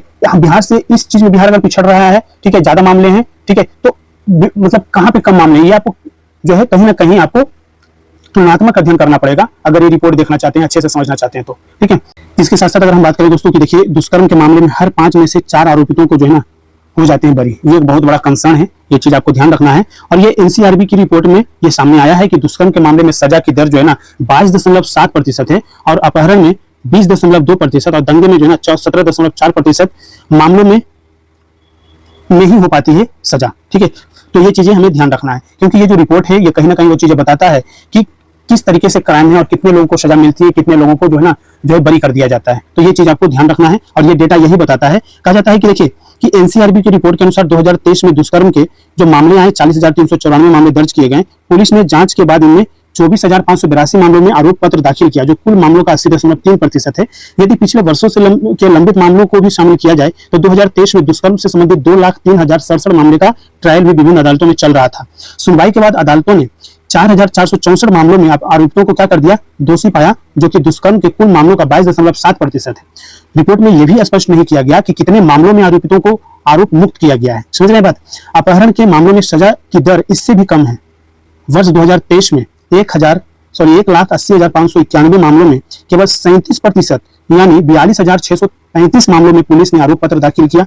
अदालत में ट्रायल पर 3,51,090 मामले थे, जिनमें से केवल 3,541 मामले में ही आरोपितों को दोषी पाया गया, जो कि 20.2% है कुल का। ठीक है। और दंगों के मामले में भी कुल 17.4% आरोपितों को सजा मिली, जबकि हत्या के मामले में 37.7% का सजा की दर है। ठीक है। तो ये चीजें बताता है रिपोर्ट कि किस तरीके से लीपापोती की जाती है। ठीक है। इसके साथ साथ अगर हम बात करें दोस्तों, तो कहा जाता है कि अब ड्रग्स के तस्कर के साथ खरीदार पर भी कार्रवाई किया जाएगा। ठीक है। तो ट्रेन और रेलवे के जरिए होने वाली जो ड्रग्स का जो तस्करी है, उसके चेन को तोड़ने के लिए रेलवे सुरक्षा बल यानी आरपीएफ की टीम ने गठित किया गया है। और टीम अब तस्करों के अलावा जो खरीदार होते हैं उनको भी जो है पूरा का पूरा जो है उन पर भी कार्रवाई करने की बात चल रही है। ठीक है। अब तक सिर्फ तस्करों पर कार्रवाई होती थी, लेकिन अब आरपीएफ ने ड्रग्स के खरीदारों पर भी एक्शन लेने की तैयारी कर रहा है। आरपीएफ ने अपनी विशेष मुहिम के तहत 7 जिलों में कुल 38 ड्रग खरीदारों की एक विस्तृत सूची तैयार किया है। इन लोगों की पहचान के बाद अब इन्हें भी कानूनी शिकंजे में लेने की बात चल रही है। ये बिहार की बात है, न्यूज है, याद रखना है। ठीक है। कहा जाता है कि देखिए कि मालदा से भागलपुर झारखंड तक फैला है ये नेटवर्क। ठीक है। तो ये नेटवर्क के बारे में जो है ना, ये चीज हमारे इंटरनल सिक्योरिटी को किस तरीके से प्रभावित कर सकता है ना, ये चीज हमें ध्यान रखना है। ठीक है। अब इसके लिए जो है सरकार क्या कर रही है ना, कि ऑपरेशन नार्कोस चलाई थी, और ये नार्कोस बीपीएससी में पूछा हुआ है। ठीक है। पलट करके देखिएगा, संभवतः ये क्वेश्चन जो है ना 68 या 69 बीपीएससी में पूछा था ऑपरेशन नार्कोस के बारे में। ठीक है। तो ये चीज हम डिस्कशन करने का हमारा उद्देश्य ये होता है कि उसका जो है ना, कि अगर कोई अभियान चलाया गया तो उसका कुछ जो है ना लाभ हुआ या नहीं। तो वही कहा जा रहा है कि ऑपरेशन नार्कोस से मिली है बड़ी सफलता। ठीक है। आरपीएफ लंबे समय से ऑपरेशन नार्कोस के तहत रेलवे से होने वाली नशीले पदार्थों की तस्करी के खिलाफ अभियान चला रही है। इस ऑपरेशन के दौरान बड़ी संख्या में तस्करों को पकड़ा गया है और उनसे पूछताछ में ड्रग्स खरीदने वाले ग्राहकों के नाम सामने आए हैं। और इसी जानकारी के आधार पर 7 जिलों में 28 लोगों की यह सूची तैयार हुई है। और प्रत्येक दिन आरपीएफ की टीम सादे ड्रेस में तैनात होकर के ड्रग्स तस्करों पर नजर रखती है। याद रखना है, बहुत इंपॉर्टेंट है। ठीक है। अब ये हमारे लिए जरूरी है, ठीक है, कि अन्य जिले में भी इसको लेकर के कार्रवाई चलाने की बात किया गया है। ठीक है। फिलहाल तो 7 जिले में ये चीजें चल रही है, लेकिन आरपीएफ अपनी जांच का दायरा लगातार बढ़ा रहा है। आशंका है कि आने वाले दिनों में और भी जिलों में ड्रग्स खरीदारों के नाम सामने आएंगे। ठीक है। तो इसके लेकर के भी जो हमें तैयार रहना है। ठीक है। कहा जाता है हाल के दिनों में पकड़ी गई स्मैक की खेप जनवरी माह में जो है ना, भागलपुर स्टेशन पर हावड़ा मालदा एक्सप्रेस से लगभग 250 ग्राम स्मैक के साथ एक तस्कर गिरफ्तार हुआ था। मार्च में जमालपुर स्टेशन के पास एक ट्रेन से लवारिस हालत में 400 ग्राम स्मैक की खेप जब्त हुई थी। मई में मालदा टाउन स्टेशन पर ऑपरेशन नार्कोस के तहत लगभग 300 ग्राम हीरोइन यानी स्मैक पकड़ी गई थी। ठीक है। तो ये चीज आपको ध्यान रखना है। नेक्स्ट न्यूज कहा जा रहा है दोस्तों की साइबर अपराधों में उछाल आया है। ये भी अगर बात करें तो राष्ट्रीय अपराध रिकॉर्ड ब्यूरो यानी एनसीआरबी का रिपोर्ट बताता है, ठीक है, कि महिलाओं के विरुद्ध भी अपराध जो है बढ़े हैं। ठीक है। तो ये चीज पे तो ऑलरेडी हमने बात तो किया ही किया। ठीक है। लेकिन कुछ ऐसी तथ्यात्मक चीजें इसमें दी गई है जो आपको ध्यान रखना है। ठीक है। संभवतः हमने ऑलरेडी जो है ना इन सारी चीजों पे डिस्कशन कर लिया दोस्तों। आप इसको एक बार देख लीजिएगा, पढ़ लीजिएगा। ठीक है। किसानों की आत्महत्या में महाराष्ट्र आगे है, ये भी हमने डिस्कशन किया। अपराध दर में बढ़ोतरी हुई है, ये सारी चीजें हमने डिस्कशन कर लिया है। ठीक है। अब ये चीज हमें डिस्कशन करना है कि शाम 6 बजे से रात के 9 बजे के बीच में जो है सबसे अधिक जो है सड़क हादसे होते हैं। उसका कारण क्या है? ठीक है। तो कहा जाता है ना कि देर रात या तड़के वाहन चलाते समय चालक को झपकी आने से हादसे का खतरा जो है सबसे अधिक होता है। लेकिन सड़क हादसों का रिकॉर्ड कुछ और कहता है। एनसीआरबी का ताजा जो रिपोर्ट आया है 2023 का, उसमें कहा गया है कि कुल 4,64,029 में से सबसे अधिक हादसे शाम 6 से रात 9 बजे के बीच हुए हैं और कुल दुर्घटना में उसकी जो प्रतिशत है वो 20.7% है। इसी तरह दोपहर 3 बजे से शाम 6 बजे तक और दोपहर 12 बजे से 3 बजे तक क्रमशः 17.3% और 15% सड़क दुर्घटनाएं हुई हैं। रिपोर्ट एनसीआरबी का रिपोर्ट 2023 कहता है कि देश भर में सड़क दुर्घटनाओं में 1.73 लाख से ज्यादा लोग मारे गए हैं 2023 में और 4,47,969 जो हैं घायल हैं। इनमें से 45.8% पीड़ित दोपहिया वाहन चला रहे थे। ठीक है। दोपहिया वाहनों के कारण सबसे ज्यादा घातक सड़क दुर्घटनाएं हुई, जो कुल सड़क दुर्घटनाओं में हुई मौतों का 45.8% है। दोपहिया वाहनों की दुर्घटनाओं के कारण होने वाले ज्यादातर मौतें जो है ना तमिलनाडु में है, जो कि 11,490 मौतें हैं और उत्तर प्रदेश में 8,370 मौतें हुई हैं, जो कुल मौतों का अगर बात करें तो 14.4% और 10.5% है। एनालिसिस करने पे ये पता चलता है, एनसीआरबी का रिपोर्ट में पता चला कि 58.6% और 23.6% मौतें क्रमशः तेज गति और खतरनाक या लापरवाह ड्राइविंग या ओवरटेकिंग के कारण हुई है दोस्तों। ठीक है, तो जीवन बड़ा प्यारा है। अगर आप बाइक चला रहे हैं, दोपहिया वाहन चलाते हैं, तो सजग और समझदारी से चलाइए। आप अगर सुरक्षित हैं तो आपको ये नहीं सोचना है कि पीछे वाला, तो ये चीज दिया हुआ है ओवरटेकिंग। अगर ओवरटेक कोई कर रहा है तो मिरर इसीलिए लगाने के लिए बोला जाता है, ताकि आप उसको भांप पाए कि आपकी स्पीड से ज्यादा उसकी स्पीड है और आप जिस लेन में चल रहे हैं उसी लेन में वो भी गाड़ी चला रहा है। ठीक है, तो आप सजग रहेंगे। ठीक है, तो आप इन हादसों का शिकार नहीं बनेंगे, ये ऐसा एनसीआरबी का कहना है। ठीक है, ध्यान रखना है। नेक्स्ट एनसीआरबी का ही रिपोर्ट के अंतर्गत ये चीजें हैं। ठीक है, तो हमने ऑलरेडी दोस्तों बात कर लिया है। देखिए, अपराधों की स्थिति के बारे में बात किया जाए तो बिहार भी जो है ना दूसरे स्तर पर है, हत्या के मामले में, अपहरण के मामले में और दहेज हत्या के मामले में। याद रखना है, जो भी स्टेट के बच्चे इस वीडियो को देख रहे हैं, आपके एग्जामिनेशन में ये चीजें पूछ सकता है कमीशन। ठीक है, अगर 2018 में इन राज्यों में अपराध की स्थिति देखें तो भी बिहार दूसरे नंबर पर था और उत्तर प्रदेश पहले नंबर पर था। महाराष्ट्र की भी स्थिति वही है, मध्य प्रदेश की भी स्थिति वही है, राजस्थान की भी वही है। मेट्रो सिटी में अपराध बढ़े हैं, देख लीजिए इस तरीके से। सबसे ज्यादा अपराध दिल्ली, बेंगलुरु, कोच्चि, मुंबई, सूरत, अहमदाबाद में है। बिहार में सबसे ज्यादा सड़क हादसे बढ़े हैं। ठीक है, तो कहाँ पे बढ़ोतरी हुई है ये देख लीजिए, इस तरीके का आपको डेटा आपको मिल जाएगा। ठीक है, बिहार में जो है सड़क हादसे हुए हैं 8,286, इसमें मौत जो हुई है 8,873 लोगों की मौत हुई है। ठीक है, सड़क हादसे ये हुए हैं, मौतें इतनी हुई है सड़क के माध्यम से, और इसमें जो है ना वृद्धि जो हुआ है 33% का हुआ है, और सड़क हादसे 2018 के तुलना के अनुसार ये चीजें बताई जा रही है। ठीक है, तो याद रखना है। आत्महत्या 1.71 लाख आत्महत्याएं कारण पारिवारिक समस्या व बीमारी हुई है। ठीक है, तो ये चीज भी ध्यान रखना है आपको। आत्महत्या के प्रमुख कारण क्या क्या है, तो पारिवारिक समस्याएं, जो कलह कलेश होता है घरों में, उसका सबसे ज्यादा जो है ना मामला है, परसेंटेज ही 31.9%। ठीक है, फिर बीमारी कहा जाता है। ठीक है, और 51.6% जो है ना पीड़ित महिला जो है ना आत्महत्या करती हैं, और इनका जो उम्र है 18 वर्ष से 44 वर्ष के युवा सबसे अधिक प्रभावित रहे हैं। सबसे ज्यादा आत्महत्या दर अंडमान निकोबार, सिक्किम और केरला में दर्ज हुआ। याद रखना है, ये फैक्ट याद रखना है आपको।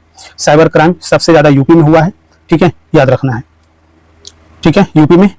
दूसरे नंबर पे अगर बात करें महाराष्ट्र में, तीसरे नंबर पे बिहार में, चौथे नंबर पे राजस्थान और पांचवें नंबर पे गुजरात। क्रम आपको याद रखना है दोस्तों यहाँ पे। ठीक है, रेलवे हादसे यूपी और महाराष्ट्र में सबसे अधिक हुआ है। ठीक है, और रेलवे में चोरी महाराष्ट्र में सर्वाधिक केस दर्ज किए गए, पंजाब में सबसे कम। तो जो कहा जाता है ना कि 2023 में रेलवे में जो चोरी की घटनाएं बढ़ी हैं, ठीक है, सबसे अधिक चोरी महाराष्ट्र में दर्ज किया गया, जबसे सबसे कम जो है ना पंजाब में दर्ज किया गया है। याद रखना है। तो ये चीज देखिए यहाँ पे महाराष्ट्र, और यहाँ पर देखिएगा तो पंजाब। ठीक है, आपको बिहार भी है। बिहार बीपीएससी के लिए हम अगर बात करें, बिहार करंट अफेयर्स की बात करें, तो ये डेटा आपको याद रखना है।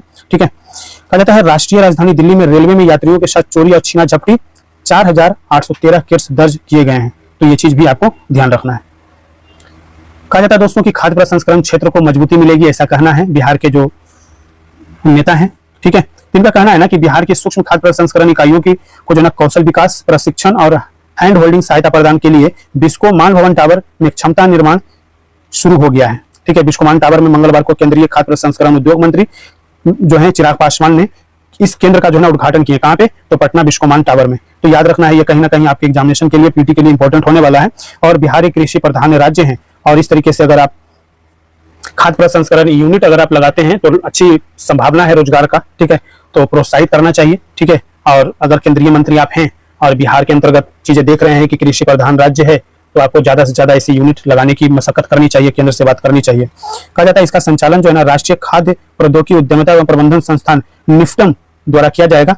कुंडली की ओर से, निफ्टम कुंडली की ओर से किया जाएगा। इस केंद्र की मदद से बिहार में सूक्ष्म खाद्य प्रसंस्करण उद्यमियों के लिए पारिस्थितिकी तंत्र को मजबूती मिलेगी, उनका क्षमता बढ़ेगी और उन्हें क्रेडिट लिंकेज, प्रौद्योगिकी सहायता और बाजार के अवसरों तक पहुंच बनाने में मदद मिलेगा। ठीक है, तो ये सारी चीजें जो हैं बहुत इंपॉर्टेंट है। केंद्रीय मंत्री का कहना है कि आत्मनिर्भर भारत के दृष्टिकोण को साकार करने की दिशा में ये जो है ना बड़ा कदम है। ठीक है, तो याद रखना है।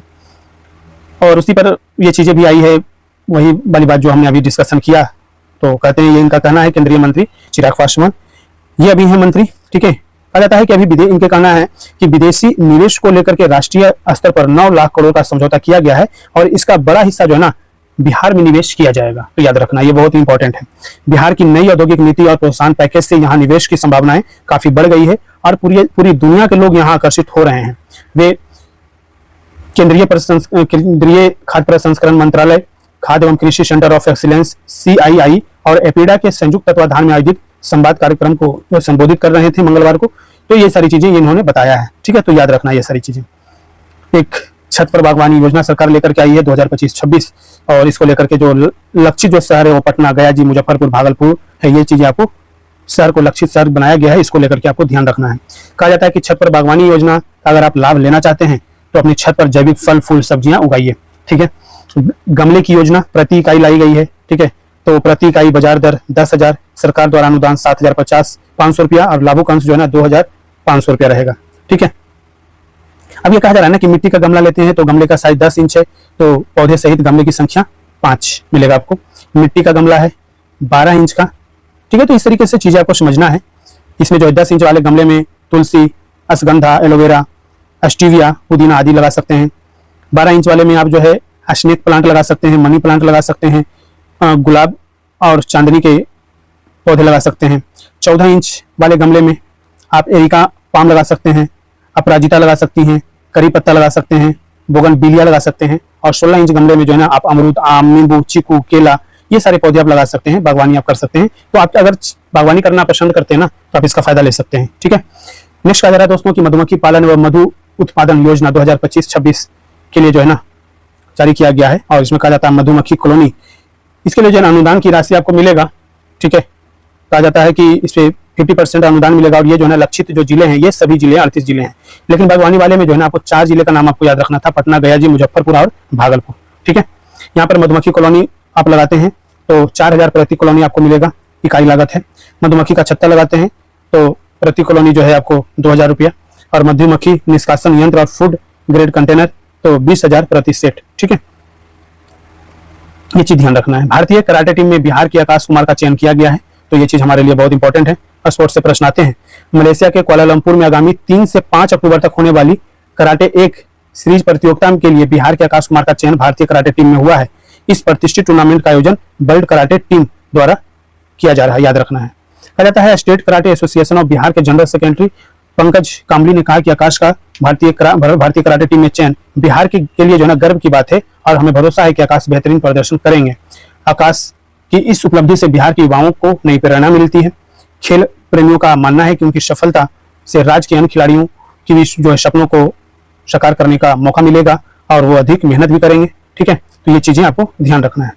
नेक्स्ट कहा जा रहा है दोस्तों की रक्षा मंत्री बोले 21वीं सदी में सुरक्षा और खतरों का स्वरूप काफी बदल चुका है, और संयुक्त शक्ति ही विजय की गारंटी है। आप खुद सोचिए कि आप अलग अलग स्तर पर काम करेंगे, कि आप एक घर को लीजिए, आपके 3 भाई हैं, 3 भाई, एक भाई जो है अलग चीज कर रहा है, दूसरा भाई अलग काम कर रहा है, तीसरा भाई अलग काम कर रहा है, तीनों की आपस में कोई अंडरस्टैंडिंग बनाने वाला नहीं है, ठीक है। तो वो घर जो है ना डेवलप नहीं करेगा। किसी प्रकार की अगर चीजें होती है तो कहीं ना कहीं वो दिक्कत हो सकता है। और पढ़ाई में भी यही है कि अगर आप हिस्ट्री पढ़ रहे हैं तो हिस्ट्री को अगर आप पॉलिटिक्स इंटरलिंक करके नहीं पढ़ें, ज्योग्राफी से इंटरलिंक करके नहीं पढ़ें, तो कहीं ना कहीं जो है ना वो दिक्कतें आती हैं। इसीलिए जब सेना की बात आती है, युद्ध की बात आती है ना, तो यही है इंटीग्रेटेड अप्रोच, ठीक है। कि अगर आप बात करें कि नेवी अलग काम कर रही है, ठीक है, इंडियन आर्मी अलग काम कर रही है, इंडियन एयरफोर्स अलग काम, ठीक है, इंडियन नेवी हो गया, इंडियन एयरफोर्स, इंडियन आर्मी, तीनों अलग अलग काम करेंगे ना, तो इन चीजों का जो है ना ज्यादा फायदा हमें युद्ध में नहीं ले सकते, क्योंकि आपस में ट्यूनिंग जो है ना नहीं मिल पाएगी, समझ रहे हैं ना। हमें नहीं पता रहेगा कि जो है थल सेना किस स्तर पर काम कर रखी है, वायुसेना किस स्तर पर काम कर रखी है। ऐसी सिचुएशन में जो हमारी नेवी का क्या रोल हो सकता है, हमारी उनके साथ कैसे अंडरस्टैंडिंग बना सकते हैं। तो इन्हीं सारी चीजों को ध्यान में रखते हुए जो है ना सीडीएस का गठन किया गया था, ठीक है ना। सीडीएस का चीफ डिफेंस स्टाफ का जो है ना गठन इसलिए किया गया था, और सीडीएस जब गठित हुई थी तो इससे जो है ना यूपीएससी डायरेक्ट क्वेश्चन पूछा था, समझे। तो हम जो है ना कि जब बात कर रहे हैं एकीकरण जरूरी है तीनों सेनाओं का, तो इंटीग्रेटेड ही करना पड़ेगा। अगर आप 21वीं सदी में अगर हैं और युद्ध का जो तरीका देख रहे हैं उस तरीकों से अगर आप अंडरस्टैंड नहीं कर पा रहे हैं, तो फिर जो है ना आधुनिकीकरण हमारी सेनाओं का नहीं हो पाएगा, समझ रहे हैं ना। तो ये सारे ये कह रहे हैं राजनाथ सिंह, इनका यही कहना है कि मौजूदा समय जो है ना सुरक्षा के बदलते जो स्वरूप और खतरों की जटिलता को देखते हुए थल, जल, वायु सेनाओं का एकीकरण जरूरी है। उन्होंने ये भी कहा कि आज के दौर में जिस तरह से अंतरिक्ष, साइबर स्पेस के क्षेत्र आपस में गहराई से जुड़े हुए हैं, बेहतर विकल्प यही है कि हम इन चुनौतियों का मिलाकर के सामना करें, ठीक है। राजनाथ सिंह तीनों सेनाओं की संगोष्ठी को संबोधित करते हुए इनका कहना था कि हमारी सेनाओं को दुनिया की सर्वश्रेष्ठ सेना में गिना जाता है। हर सेना की अपनी गौरवशाली परंपरा और अपनी पहचान रही है, लेकिन एकीकरण और तालमेल नहीं होने से जो मूल्य या अनुभव या नई चीज उस सेना ने सीखी वह उसी तरह सीमित रह गई, उसका फायदा दूसरी सेना को नहीं मिला है। ठीक है, उनका कहना है कि 21वीं सदी में सुरक्षा और खतरे का स्वरूप काफी बदल चुका है और वे अधिक जटिल हो गए हैं। थल, जल, वायु, अंतरिक्ष, साइबर स्पेस, ये सभी क्षेत्र आपस में गहराई से जुड़ गए हैं। ऐसे समय में कोई भी सेना यह सोचकर अलग थलग नहीं रह सकती कि अपने क्षेत्र में वह अकेले ही सब कुछ संभाल लेगी। आज के दौर में जिस तरह की चुनौतियां हमारे सामने आ रही हैं, उनमें बेहतर विकल्प यही है कि हम इन चुनौतियों का मिलकर सामना करें। इसे देखते हुए तीनों सेनाओं के बीच एकीकरण जरूरी है। समझ गए? तो कहने का मतलब ये है ना कि आज की डेट में आप देखेंगे, हमने अभी एनसीआरबी का रिपोर्ट देखा कि साइबर हमले कितने ज्यादा हुए हैं। ठीक है, इसके साथ साथ आप देखे होंगे कि स्पेस को लेकर के खतरा हमेशा बना रहता है। ठीक है, मिसाइलें ऐसी बन चुकी है कि आपके जीपीएस, आपके जो है नौवहन जो प्रणालियां हैं, उसको 1 मिनट में जो है ना डिस्ट्रॉय कर दिया जा सकता है, ताकि आप जो है किसी की मैपिंग ना कर पाए। ठीक है, तो कहने का मतलब यह है कि आपको उन चीजों पे जो है आपकी पकड़ होनी चाहिए। उन्होंने ये भी कहा कि हम पुराने परंपराओं को तोड़ेंगे और हम एक साथ एकीकरण की ओर बढ़ेंगे। ठीक है, और अगर आप देखें कि हमारे एग्जामिनेशन के पॉइंट ऑफ व्यू से एनईपी 2 जब आया था, नेशनल एजुकेशन पॉलिसी, तो इसमें भी यही चीजें की गई है। ठीक है, यही चीजें की गई है कि जब आप अभी जो चीजें आ रही है ना, सरकार की जो पॉलिसी है वो यही है, मतलब कि इंटीग्रेटेड अप्रोच, हर चीज को इंटीग्रेट करके देखना है। इसको अलग अलग करके नहीं पढ़ना है, अलग अलग करके नहीं देखना है। तो आप घर के अगर 4 सदस्य हैं तो 4 सदस्य अगर आप मिलजुल करके रहते हैं तो वो जो है मजबूती के साथ वो ग्रो करता है। अगर आप इंडिविजुअल हो जाएंगे, ठीक है, अपने ऊपर ही डिपेंड हो जाएंगे और अपने आप को केवल ध्यान रखेंगे तो आप हमेशा कमजोर पाए जाएंगे। ठीक है, तो ये चीज हमेशा ध्यान रखिए। ठीक है, इनका कहना है कि जब हमारी तीनों सेनाएं एक स्वर, एक लय और एक ताल में संचालन करेंगी, तभी हम किसी भी दुश्मन को हर मोर्चे पर जवाब दे पाएंगे और राष्ट्र को समग्रता के साथ नई ऊंचाइयों पर ले जाएंगे। उन्होंने ये भी कहा कि पाकिस्तान के खिलाफ 7 से 10 मई तक चले ऑपरेशन सिंदूर में तीनों सेनाओं के तालमेल में जो नतीजे दिए, वह विश्व की सभी सैन्य कार्रवाइयों के लिए एक मानक बनना चाहिए। ठीक है, तो ये सारी चीजें हैं जो आपको ध्यान रखना है। जैविक हमलों के खिलाफ तैयार रहना होगा, ऐसा सीडीएस का कहना है। चीफ ऑफ डिफेंस स्टाफ जो जनरल अनिल चौहान जी हैं, इनका कहना है कि भविष्य में परमाणु हथियारों से होने वाले जो जैविक खतरे हैं, उसके खिलाफ जो है ना हमें तैयार रहना है। ठीक है, तो ये चीज हमें ध्यान रखना है। ठीक है ना, उन्होंने ये भी कहा कि भविष्य में जैविक खतरे, चाहे वे मानव निर्मित हो या आकस्मिक हो, प्राकृतिक, बढ़ने की संभावना है। ऐसे खतरों से बचाव और संक्रमित व्यक्तियों के उपचार के लिए अलग अलग प्रोटोकॉल की आवश्यकता होती है। हमें भविष्य में इसके लिए तैयार रहना चाहिए। तो वो सारी चीजें आपको ध्यान रखना है। रेलवे आज तय समय से माल पहुंचाने वाली ट्रेन चलाएगा। ठीक है, रेलवे जो है कब 1 अक्टूबर से शुरू कर दिया गया है। ठीक है, कहा जा रहा है कि कंटेनर ट्रेन का परिचालन शुरू करने जा रहा है, जो दिल्ली से कोलकाता के बीच पहली पायलट कंटेनर ट्रेन 1 अक्टूबर को रवाना होगी। याद रखना है ये किस लाइन पे चल रहा है, तो दिल्ली कोलकाता लाइन पे। ठीक है, बहुत इंपॉर्टेंट फैक्ट है। कहा रेल अधिकारियों ने मंगलवार को बताया कि यह ट्रेन दिल्ली के तुगलकाबाद से चलेगी और आगरा, कानपुर के रास्ते कोलकाता पहुंचेगी। रेलवे ने इस ट्रेन के 120 घंटे में गंतव्य तक पहुंचने की गारंटी दी है। रेलवे के एक वरिष्ठ अधिकारी ने कहा कि यह सेवा container corporation of India limited Concor के द्वारा चलाई जाएगी। अपने सफर में यह ट्रेन 4 इनलैंड कंटेनर डिपो को जोड़ेगी। इनमें तुगलकाबाद, आगरा, कानपुर और कोलकाता के डिपो शामिल हैं। रेलवे बोर्ड के एक बयान में यह भी कहा गया कि यह ट्रेन सप्ताह में 2 दिन, बुधवार और शनिवार को चलेगी। याद रखना है, बहुत इंपॉर्टेंट फैक्ट ये है। नेक्स्ट कहा जा रहा है दोस्तों कि 3 बैंकों और भारतीय डाकघर की सेवाओं में 1 अक्टूबर से बहुत सारे बदलाव किया गया है, हो जाएंगे। ठीक है, तो कर दिए गए हैं। आज तो 2 अक्टूबर है और आप दुर्गा पूजा मना रहे हैं और गांधी जयंती और लाल बहादुर शास्त्री जी की भी जयंती है। तो सभी लोगों को आप नमन कीजिए। ठीक है, उनकी भूमिका को पढ़िए, क्योंकि आपके मॉडर्न हिस्ट्री में और इंटरनेशनल रिलेशन में बहुत इंपॉर्टेंट रोल है इन लोग दोनों का। ठीक है, कहा जाता है कि तीनों बैंक, ठीक है, अब देखिए स्पीड पोस्ट में ओटीपी सत्यापन आज से लागू हो जाएगा। ठीक है, अब हमारे लिए क्या क्या बदलाव हुए दोस्तों, ये बहुत जरूरी है जानना। ठीक है, कहा जाता है कि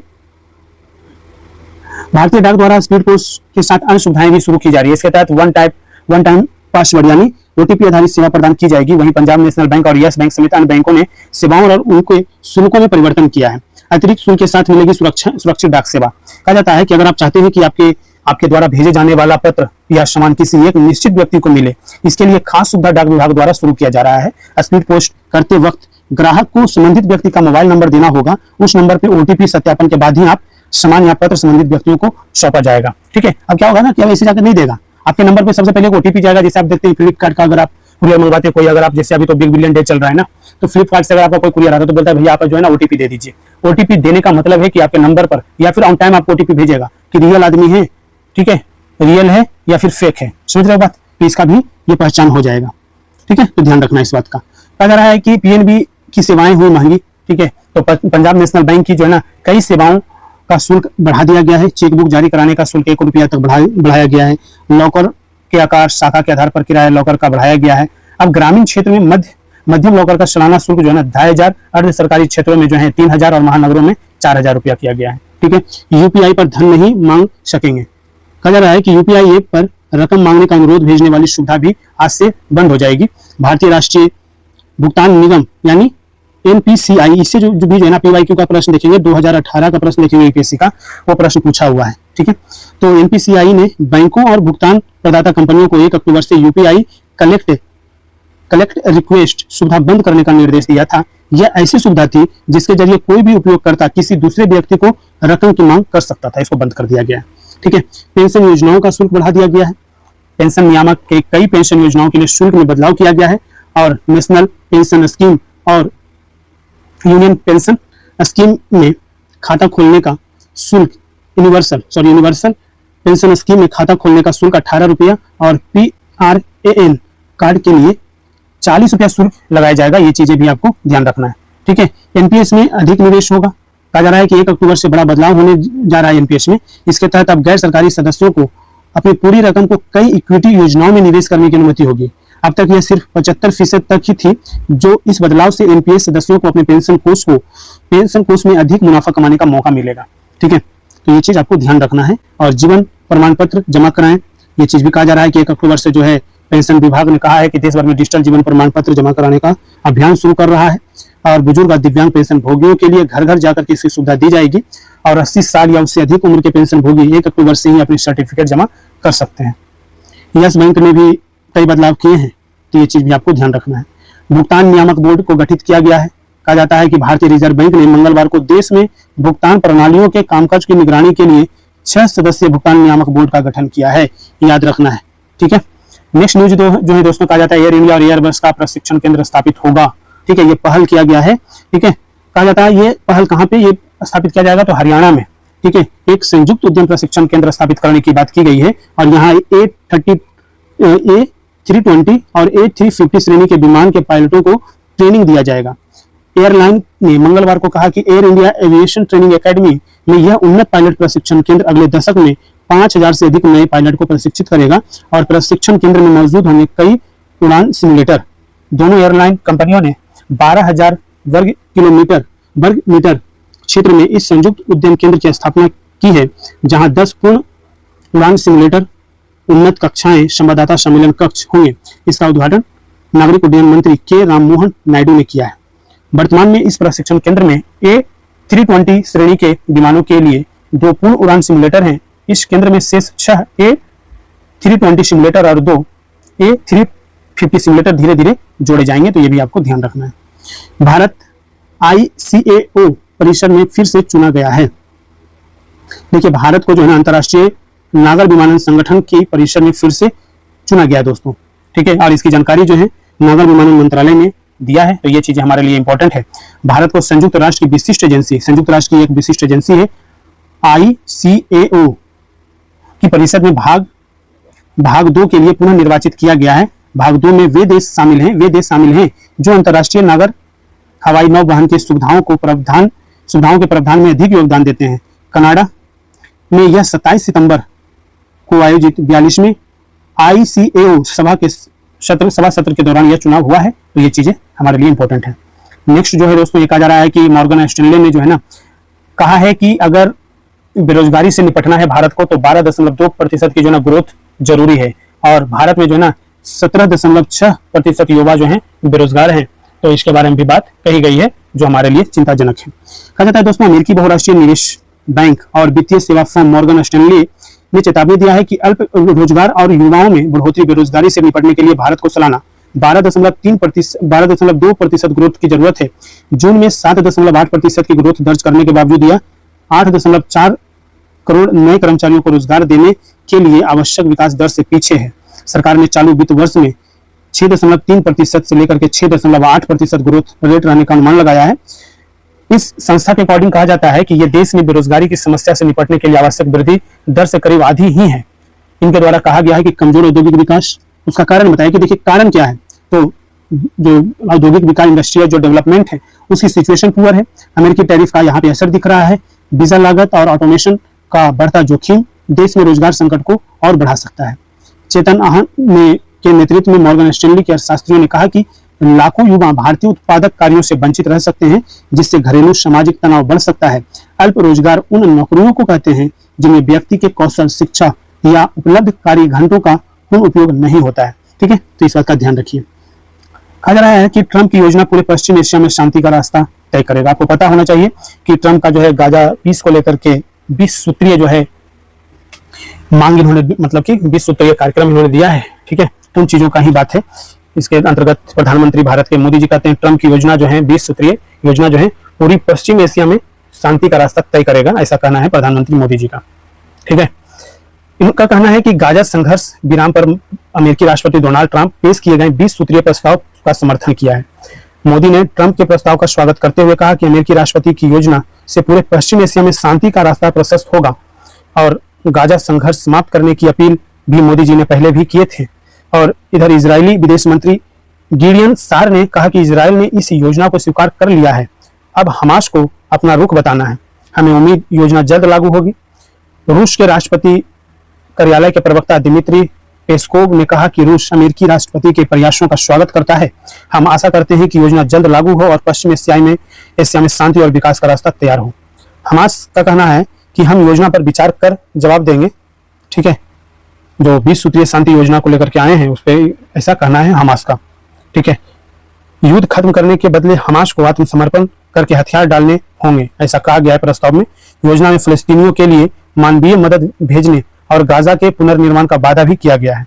दुनिया के कई देशों ने सराहा है, अमेरिकी जो राष्ट्रपति हैं उनकी 20 सूत्रीय प्रस्ताव को जो है ना, यानी गाजा शांति योजना का 8 अरब और मुस्लिम बहुल देशों ने भी स्वागत किया है, जिसमें जॉर्डन, कतर, संयुक्त अरब अमीरात, इंडोनेशिया, पाकिस्तान, तुर्की, सऊदी अरब और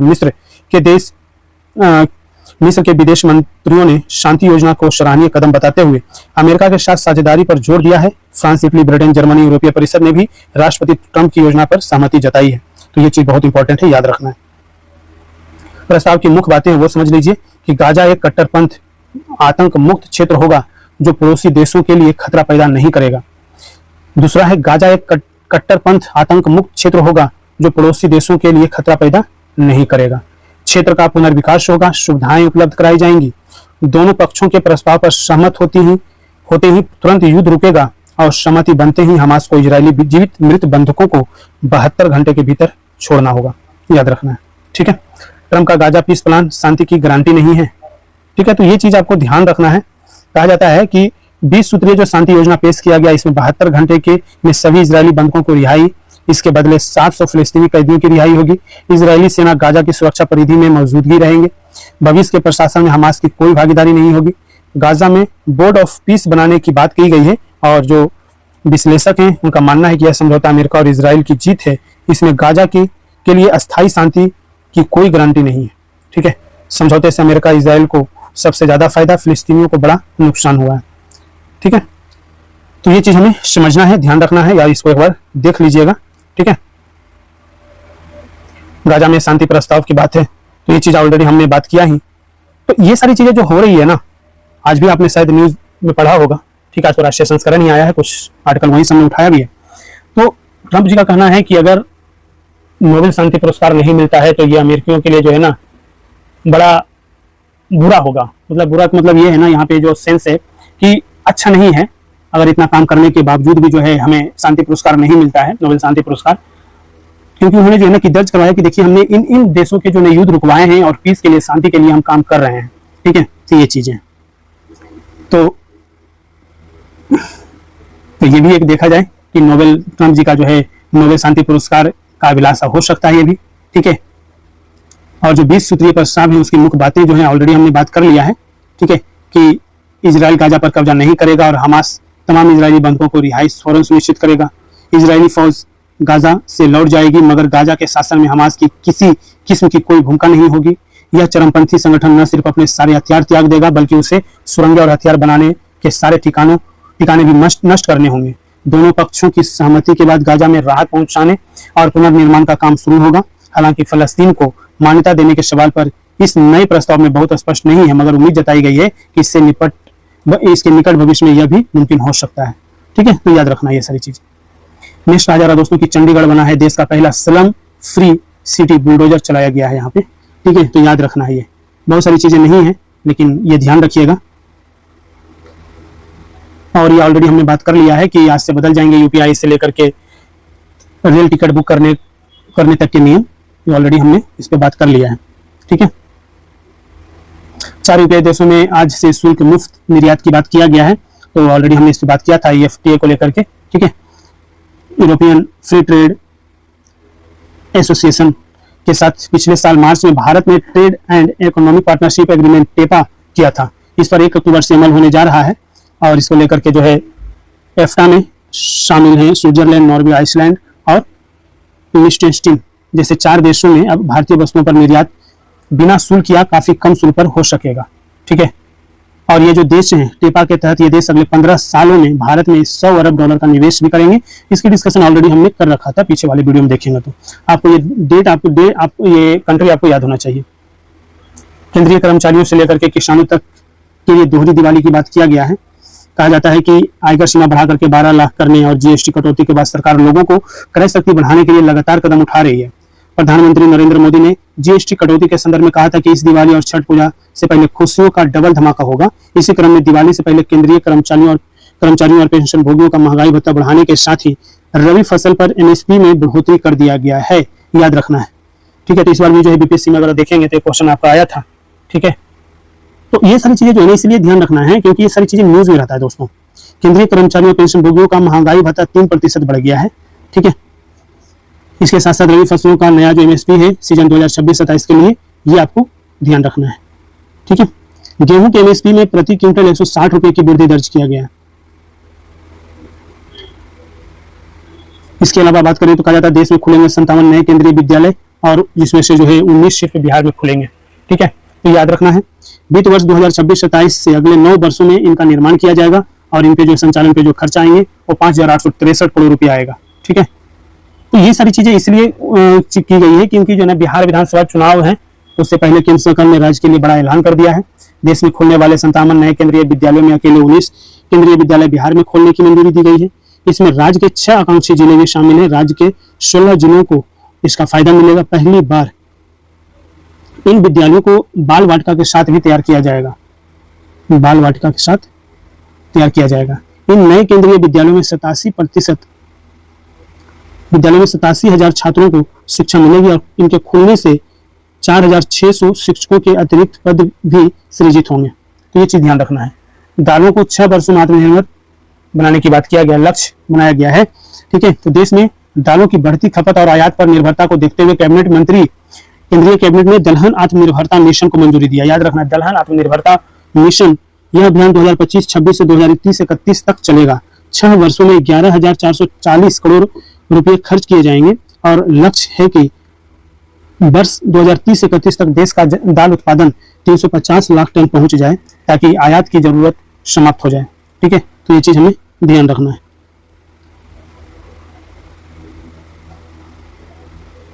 नेक्स्ट जो न्यूज है दोस्तों, ये कहा जा रहा है DGCA की रैंकिंग में किसी भी उड़ान प्रशिक्षण संगठन को शीर्ष रेटिंग नहीं मिला है।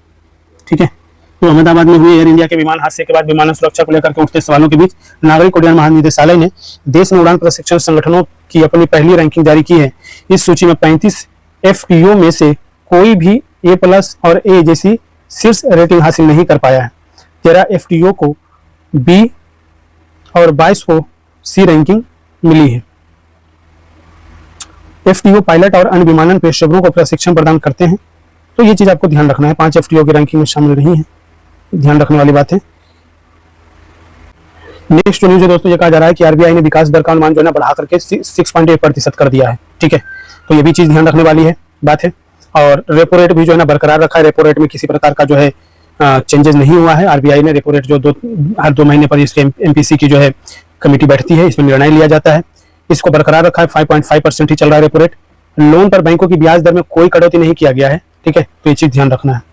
GST दरों में कटौती और बेहतर मानसून की बदौलत चालू वित्त वर्ष 2025-26 में भारतीय अर्थव्यवस्था की मजबूती कायम रहेगी। यही वजह थी कि बुधवार को RBI ने चालू वित्त वर्ष की वृद्धि दर के अपने पूर्व के अनुमान में बदलाव करते हुए इसे 6.8% कर दिया है। इससे पहले आरबीआई ने चालू वित्त वर्ष में 6.5% की बढ़ोतरी का अनुमान लगाया था। दूसरी तरफ आरबीआई ने चालू वित्त वर्ष के लिए खुदरा महंगाई दर के अपने पूर्वानुमान को कम करते हुए 2.6% कर दिया है। इससे पहले इस साल जून में आरबीआई ने चालू वित्त वर्ष में महंगाई दर 3.7% रहने का अनुमान लगाया था। ठीक है, मौद्रिक नीति समिति की बैठक के बाद बुध को जो है ना आरबीआई गवर्नर जो संजय मल्होत्रा जी हैं, इनका कहना था कि समिति ने रेपो रेट को पहले की तरह 5.5% जो है ना रखने का जो है अनुरोध किया और उसमें कोई बदलाव करने का जो है ना फैसला नहीं लिया गया है। यानी मकान हो, गाड़ी हो, अन्य वस्तुएं की खरीदारी के लिए लोन पर बैंकों की ब्याज दरें में कोई कटौती नहीं होगी। लोन के किस्त में भी कोई राहत नहीं मिलेगी। संजय मल्होत्रा जी जो आरबीआई गवर्नर हैं, इनका कहना है कि अमेरिकी टैरिफ से देश का निर्यात प्रभावित होगा। अमेरिकी टैरिफ के साथ वैश्विक अनिश्चितता के कारण चालू वित्त वर्ष की दूसरी छमाही में विकास दर पर असर पड़ सकता है। यानी कि अगर अमेरिका भारतीय निर्यात पर 50% शुल्क नहीं लगाता तो चालू वित्त वर्ष में विकास दर और अधिक हो सकती थी। ठीक है, तो इस बात का ध्यान रखिए। भूटान, नेपाल, श्रीलंका के प्रवासियों को रुपया में ऋण दे सकेंगे बैंक, याद रखना है। ठीक है, कह रहा था ईएमआई नहीं दी तो फोन को लॉक कर सकेंगे दुकानदार। देखिए अभी इस पे चीजें चल रही है। ठीक है, फिलहाल ये जो है ना ऑथेंटिक मतलब ये चीजें नहीं है, इस पे विचार विमर्श चल रहा है, अब ये क्लियर नहीं हुआ है। ठीक है, तो आपको ज्यादा हाई तौबा नहीं करना है। नेक्स्ट कहा जा रहा है कि राष्ट्रीय स्वयंसेवक संघ के 100 वर्ष पूरे हो चुके हैं, ये सब ऑलरेडी प्रधानमंत्री मोदी जी का कहना है। और ये इस बात का ध्यान रखिए कि 100 वर्ष तो संघ लोक सेवा आयोग का भी हो गया है बने हुए। ठीक है, उसके बारे में कल जो चेयरमैन है यूपीएससी के, उन्होंने प्रेस कॉन्फ्रेंस के माध्यम से सारी डिटेल बताया। ठीक है, और प्रधानमंत्री जी ने जो है राष्ट्र निर्माण के में जो है ना आरएसएस की भूमिका को बताया है और उनके द्वारा जो है ना कही गई चीजें हैं और उनके नाम पर पहली बार भारत माता के चित्र वाली सिक्का जारी किया गया दोस्तों। तो ये बहुत ही इंपॉर्टेंट है, याद रखना है। और प्रधानमंत्री मोदी जी जो है आरएसएस के 100 वर्ष पूरा होने के उपलक्ष्य में एक विशेष डाक टिकट और 100 रुपये का स्मारक सिक्का जारी किया है।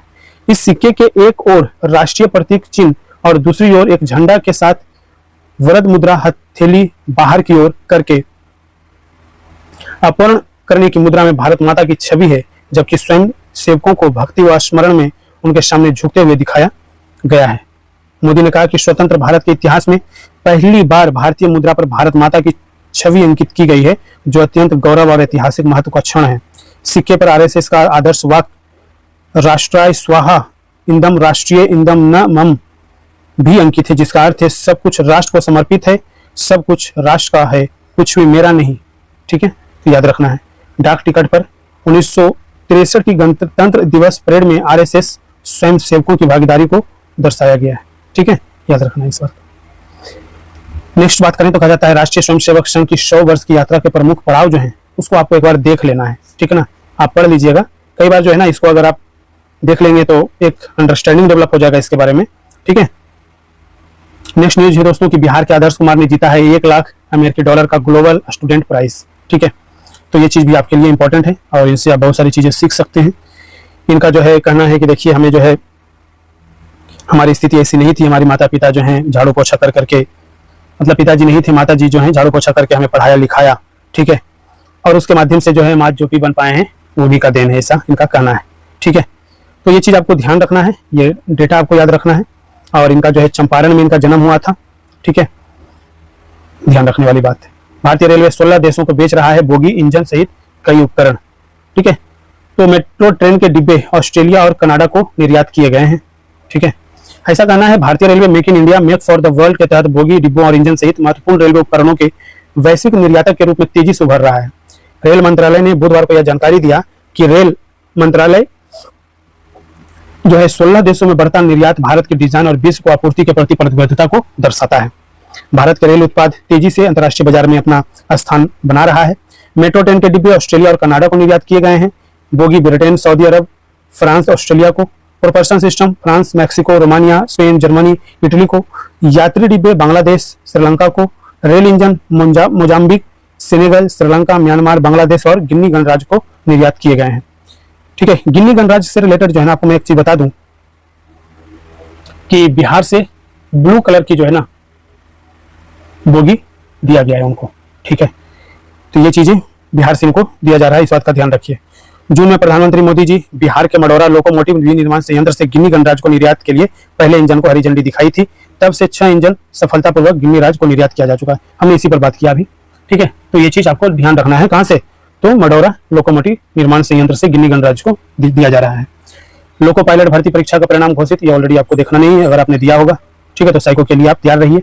ठीक है, रुड़की में जो है देश के पहले 3D concrete printed Gramin Awas का उद्घाटन किया गया है, याद रखना है। केंद्रीय ग्रामीण विकास और संचार राज्य मंत्री डॉक्टर चंद्रशेखर पेम्मासानी ने बुधवार को जो है ना केंद्रीय भवन अनुसंधान संस्थान रुड़की में प्रधानमंत्री आवास योजना ग्रामीण के तहत देश के पहले 3D concrete printed Gramin Awas का उद्घाटन किया है। इन्होंने PMAYG के तहत 3D कंक्रीट प्रिंटेड ग्रामीण घर सरकार के विकसित भारत 2047 के दृष्टिकोण की दिशा में एक महत्वपूर्ण कदम है। यह पहली बार है जब 3D प्रिंटिंग का सीधे ग्रामीण आवास निर्माण में उपयोग किया जा रहा है, याद रखना है। ठीक है, नेक्स्ट आ जा रहा है कि DGP और IGP सम्मेलन में शामिल होंगे PM और गृह मंत्री शाह। तो छत्तीसगढ़ में पहली बार जो है ना DGP और IGP सम्मेलन आयोजित होगा।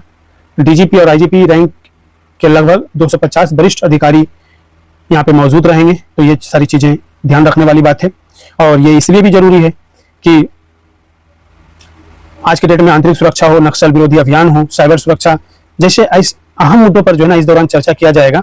और ये जो है 60वां संस्करण है जिसका उद्घाटन केंद्रीय गृह मंत्री अमित शाह करेंगे, जबकि समापन सत्र में जो है ना प्रधानमंत्री मोदी शामिल होंगे, ऐसी संभावनाएं व्यक्त किया जा रहा है। 28 नवंबर से शुरू होने वाला यह 3 दिवसीय सम्मेलन देश भर से पुलिस और सुरक्षा एजेंसियों के शीर्ष अधिकारियों को यहाँ पे शामिल होना है। ठीक है, तो ये चीज आपको ध्यान रखना है। ठीक है ना, कहा जाता है कि केंद्रीय गृह मंत्री पहले ही माओवाद समस्या को पूरी तरह खत्म करने के लिए समय सीमा 31 मार्च 2026 कर चुके हैं, और इस सम्मेलन में माओवाद के साथ साथ मादक पदार्थ तस्करी पर भी रोक और जम्मू कश्मीर की स्थिति और सीमा प्रबंधन जैसे राष्ट्रीय महत्व के मुद्दों पर भी विचार विमर्श करेंगे। ठीक है, तो ये चीज आपको ध्यान रखना है।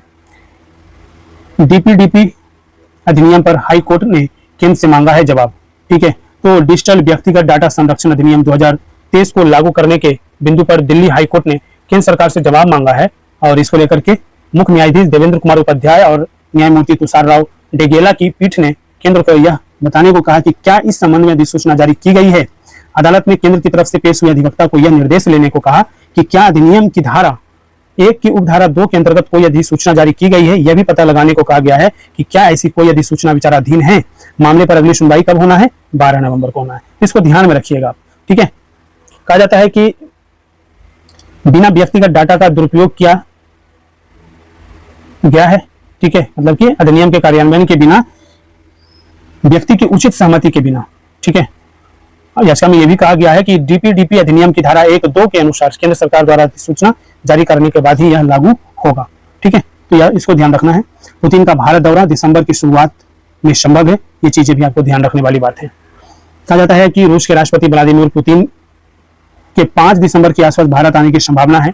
इस दौरान वे प्रधानमंत्री नरेंद्र मोदी के साथ वार्षिक शिखर सम्मेलन वार्ता करेंगे। ठीक है, उसमें शामिल हो रहे हैं। इस वार्ता में द्विपक्षीय रणनीतिक संबंधों को और मजबूत करने और महत्वपूर्ण परिणाम निकालने की उम्मीद है। हालांकि इस उच्च स्तरीय दौरे की तैयारी के बीच यह स्पष्ट नहीं है कि रूसी राष्ट्रपति 1 दिन के दौरे पर भारत आएंगे या वे 2 दिन रहेंगे। पुतिन की यात्रा से पहले रूस के विदेश मंत्री सरगेई लावरोव अगले महीने नवंबर में भारत आएंगे, ताकि राष्ट्रपति की यात्रा के विवरणों को अंतिम रूप दिया जा सके। पुतिन की आखिरी बार 2021 में दिल्ली का दौरा किया था उन्होंने, और पुतिन की यात्रा से पहले दोनों पक्षों के बीच भारत रूस अंतर सरकारी आयोग के तहत बैठक होने की संभावना है। भारत रूस वार्षिक शिखर सम्मेलन में मोदी पुतिन के बीच विशेष और विशेषाधिकार प्राप्त रणनीतिक साझेदारी को और विस्तारित करने की चर्चा होनी है। ठीक है, वार्ता में मुख्य जो फोकस होगा डिफेंस होगा, सिक्योरिटी होगा, ट्रेड होगा और एनर्जी क्षेत्र में सहयोग बढ़ाने पर होगा। भारत के प्रधानमंत्री और रूस के राष्ट्रपति हर साल शिखर बैठक करते हैं।